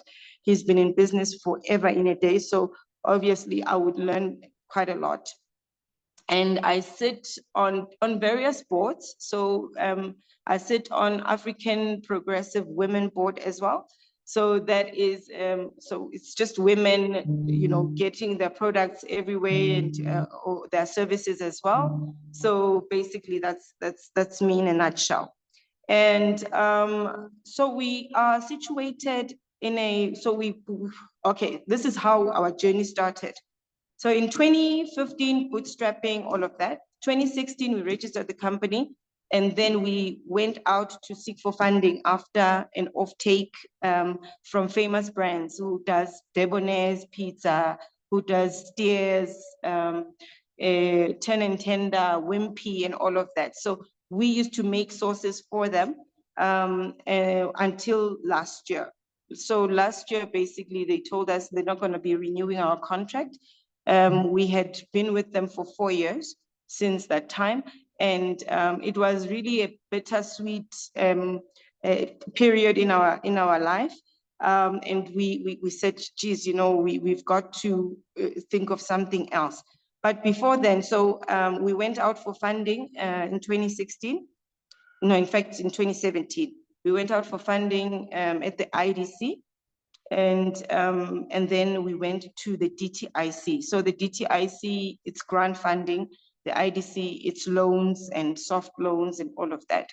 And luckily we were successful, and we were like, geez, okay, now what? Then we built the plant where we are at now. So it's in Sebenza, Eden Vale. And then we built the plant from scratch, and then we moved in officially in 2020. So 2020, February was the first sauce we ever made in the plant. And then in March 2020, it was hard lockdown. And we had just started, and it was the toughest thing ever to go through this COVID and everything else. And I remember thinking, geez, Louise, I left my job, and now I'm here, and then the next thing, COVID strikes, and it was really, really terrible. And we went back to the funders, to IDC, and we said, IDC, we are struggling, and we have to pay rent, whether or not you basically are working, or you run one source or not, you still have to pay rent. So they were like, no, very understanding. There was a COVID relief fund, which they made for businesses such as ours, that, just to relieve us. So they gave us that, and that 10 million came in quite handy. A portion of it was grant funding, and a portion of it was a loan. So now, as things stand, we make sauces for Galitos. So it's a chicken house as well. And we make for other clients, and we are onboarding other clients as well. For the likes of Nando's, we are onboarding. We're onboarding others I'm not going to tell you about, but the prospects and the pipelines are looking quite lucrative, and we are very excited about what the future holds. And yeah, basically we've been developing new products and all of that. Even today we're developing, and we sent others this morning, and others have been approved already. KFC is on board. They've approved 11 of our sauces. So we're quite excited, I must say. And it's a very long journey.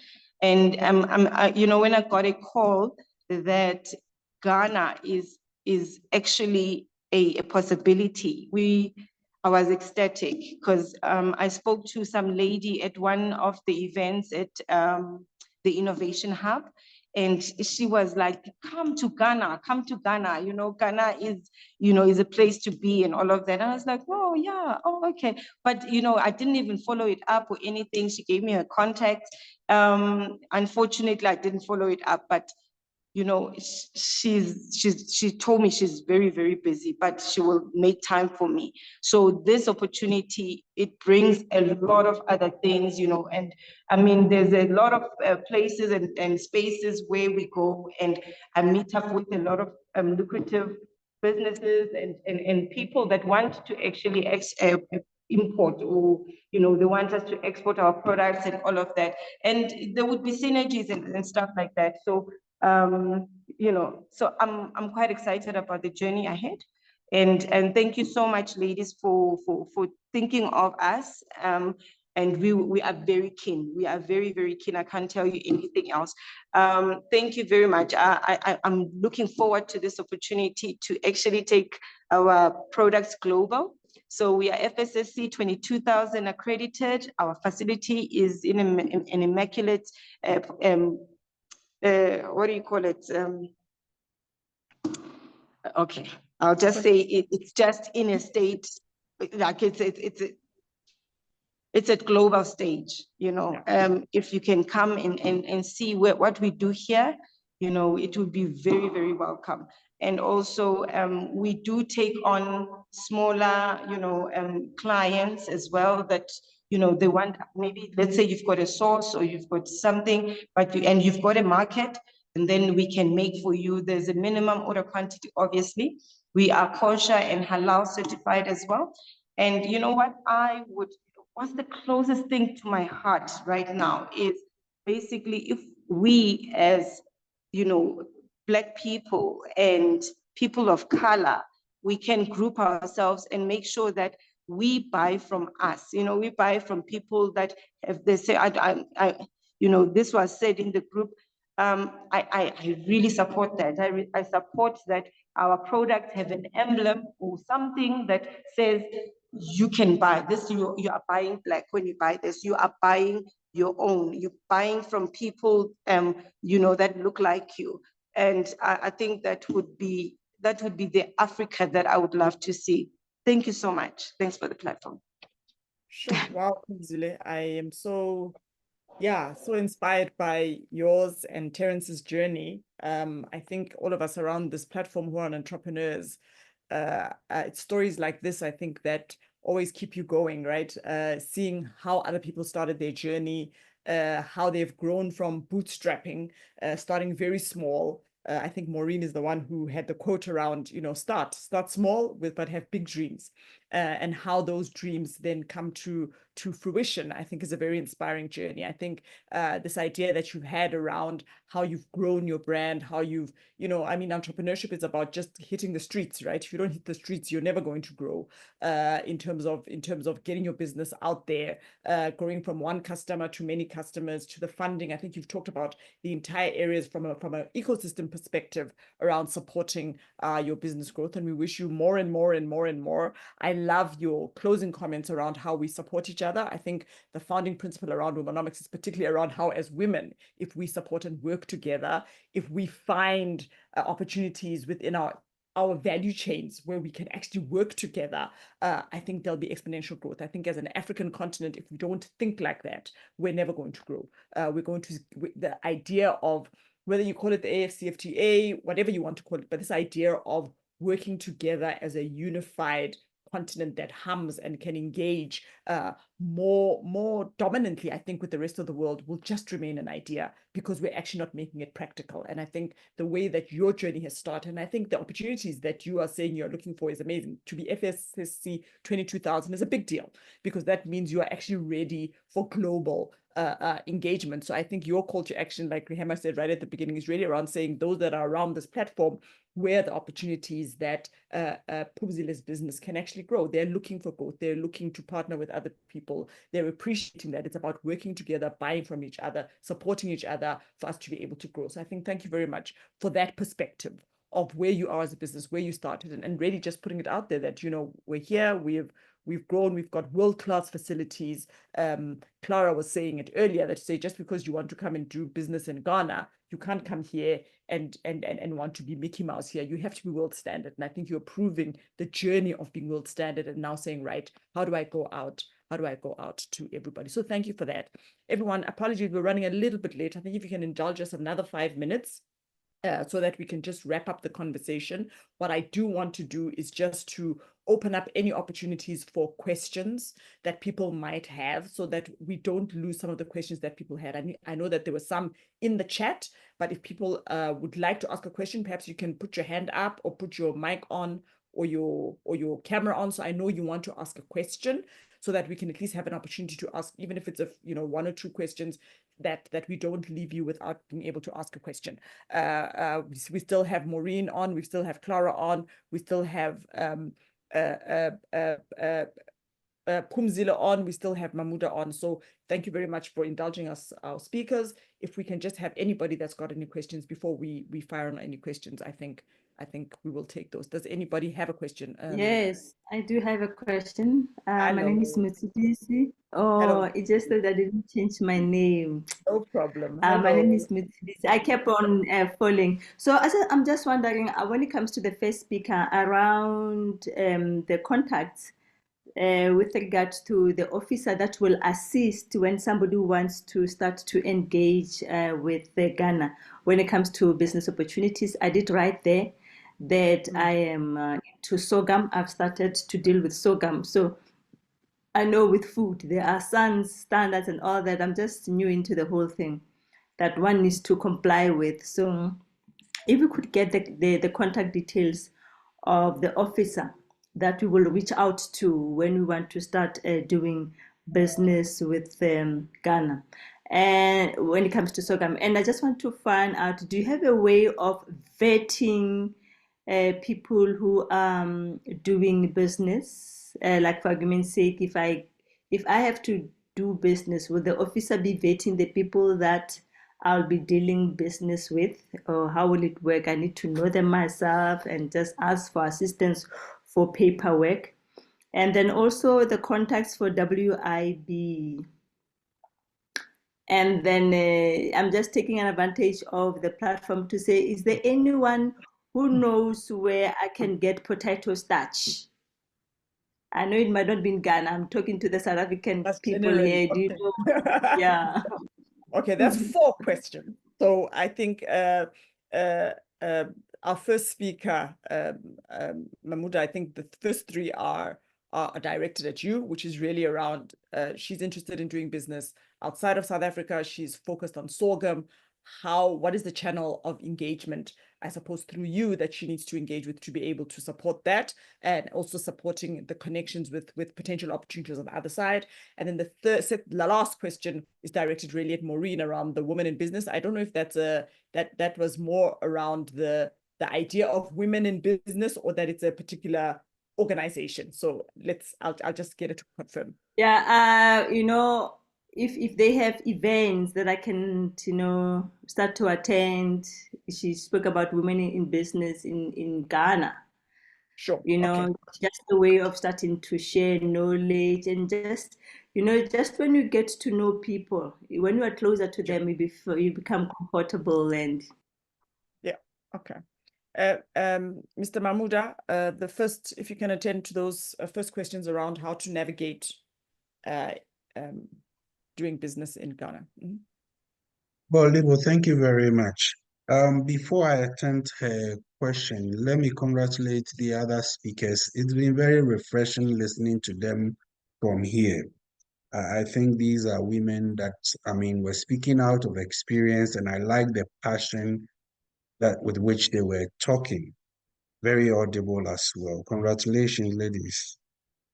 Well, my lady, I can give you my email, and then we can pick it up from there if you want to contact me. And then if you say, we have vetting for people that want to do business between Ghana and South Africa, what exactly are you expecting?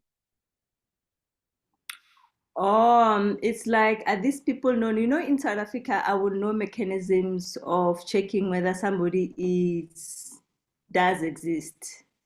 Somehow, not to say that that person will be 100% legit, but you will check CIPC, you will check SARS, you will check whatever, you will get to and say, no, let me start engaging. Let me, at times when you start engaging with somebody, it's a waste of time if you don't know. Do you have a list of saying, these are the people that we have checked, they do exist, they are legitimate, and, those basic things when you do business. Yeah.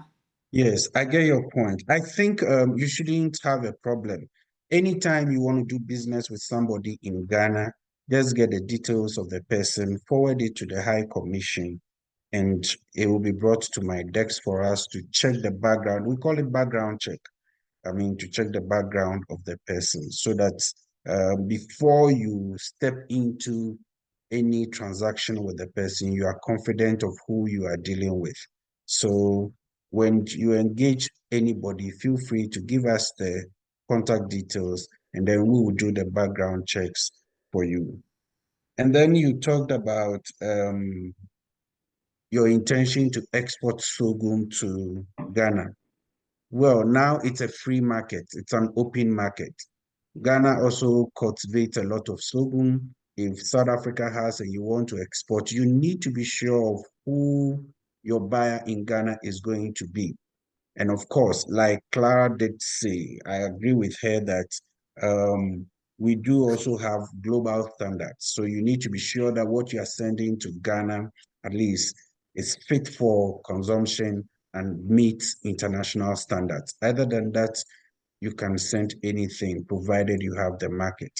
We have regulatory authorities that will ensure these things. And so, as and when you are ready, I can take you through the processes in exporting, I mean, your sorghum, provided you have the market there or you have somebody at the other end that is ready to receive what you have. Okay, your email address? m.osman, M as in mango, Osman. Osman, O-S-M-A-N, at GhanaHighCommission.co.za. Ghana High Commission.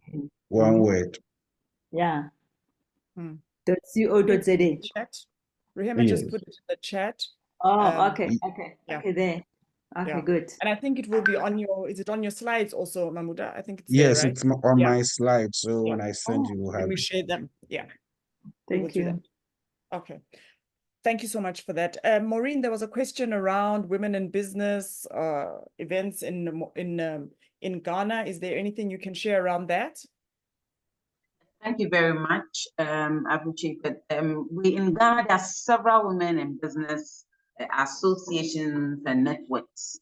But one that I work for serving as part of the executive is in fact, two, the Ghana National Chamber of Commerce and the Association of Ghana Industry. So we can connect and then we can see AGI it's one of the oldest and well-established associations in Ghana. However, we do have cross-border events, as he said. We just finished one big one barely a week ago, where we had I would say an exhibition of product, and we have institutions from all over coming. So we can connect and talk a little bit more, or we have a one-on-one and share more, or we can even do something with Womanomics for women who are interested. know more about the associations that would be relevant. So how do we get hold of you if you want to know more, engage further? Yeah, my email Odoi, Are you able to put it on the chat? Will it be better if you, yeah. Yeah.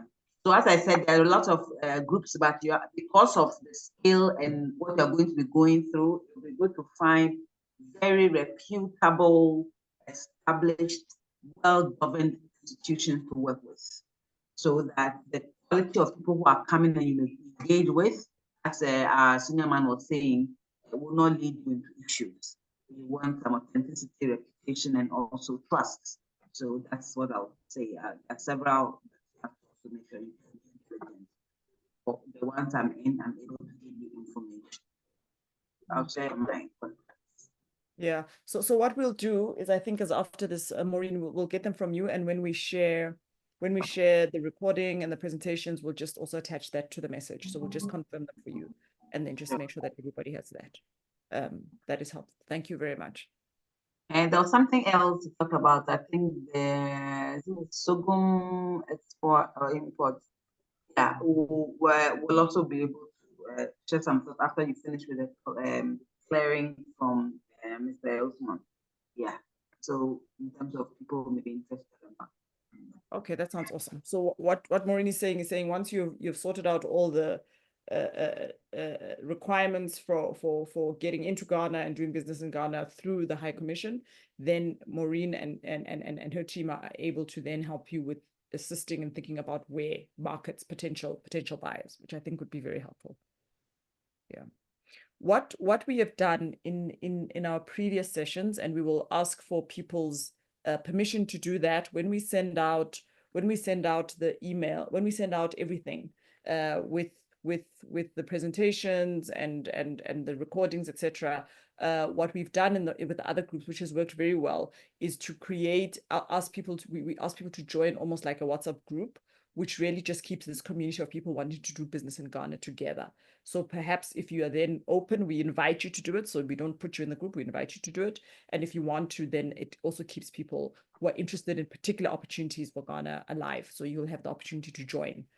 So those that are wanting to connect with some people after this session, you'll have the opportunity to do so. I'm very excited to see even in the chat, people are connecting. Somebody's looking for eggs, somebody's looking for different things, etc. And I see people are sharing with each other that I can do that, talk to me. So I love the connections, because it really is connecting is our doing word. That's our verb. That's a thing that Rehema and I obsess about. How do we connect? How do we connect people? How do we do the connection? So I'm very excited that it's already happening in the chat, but we will after the session just facilitate that we can continue off this platform to do that. And those that are wanting to do that, you're welcome to do that.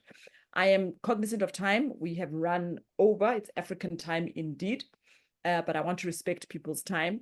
And I just want to say thank you to everyone. I think if anybody has got questions after this that you haven't thought about, please do share them. Christine will be your contact point. You can share those questions and we will find ways to get you those answers. And as I said, we'll have the group afterwards. But I just want to thank everybody for their time, first of all. So it's one thing to time is so precious, to give of your time in terms of our subject matter experts and our speakers has been very, very appreciated by us. To give of your time, to give of not just your time, but also of your valuable insights, because I think everybody has learned from everybody's session here. We've taken something out of everybody. We've taken, consistently themes around what the opportunities are, themes around what are the considerations if you want to be successful as a woman in business particularly, but also in Ghana particularly. We've learned and gleaned from everybody, from entrepreneurs' experiences in terms of their journeys, what they've had to consider as they were growing, what made success for them possible, some of their lessons. And I think in sessions like this, you can only learn, and hopefully you're able to apply what you have heard today into your business. And that, for all of us, I mean, the reason that we do this is to see businesses succeed and to thrive. And we're hoping that this session will take you one step closer to what you want to achieve as a business and to your goal. So thank you very much. Thank you to Mamuda. Thank you to Maureen. Thank you to Clara. Thank you to Phumzile once again for sharing of your time and of your insights. Thank you for everybody attending the session. As I said, we will share everything outside of this. We will create a community that you're able to join if you'd like to do that.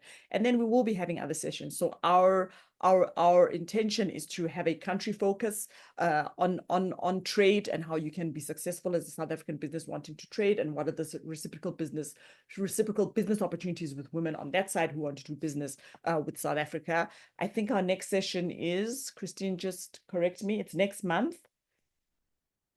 Yes, on the 31st. And the country that we're doing? Botswana. Botswana.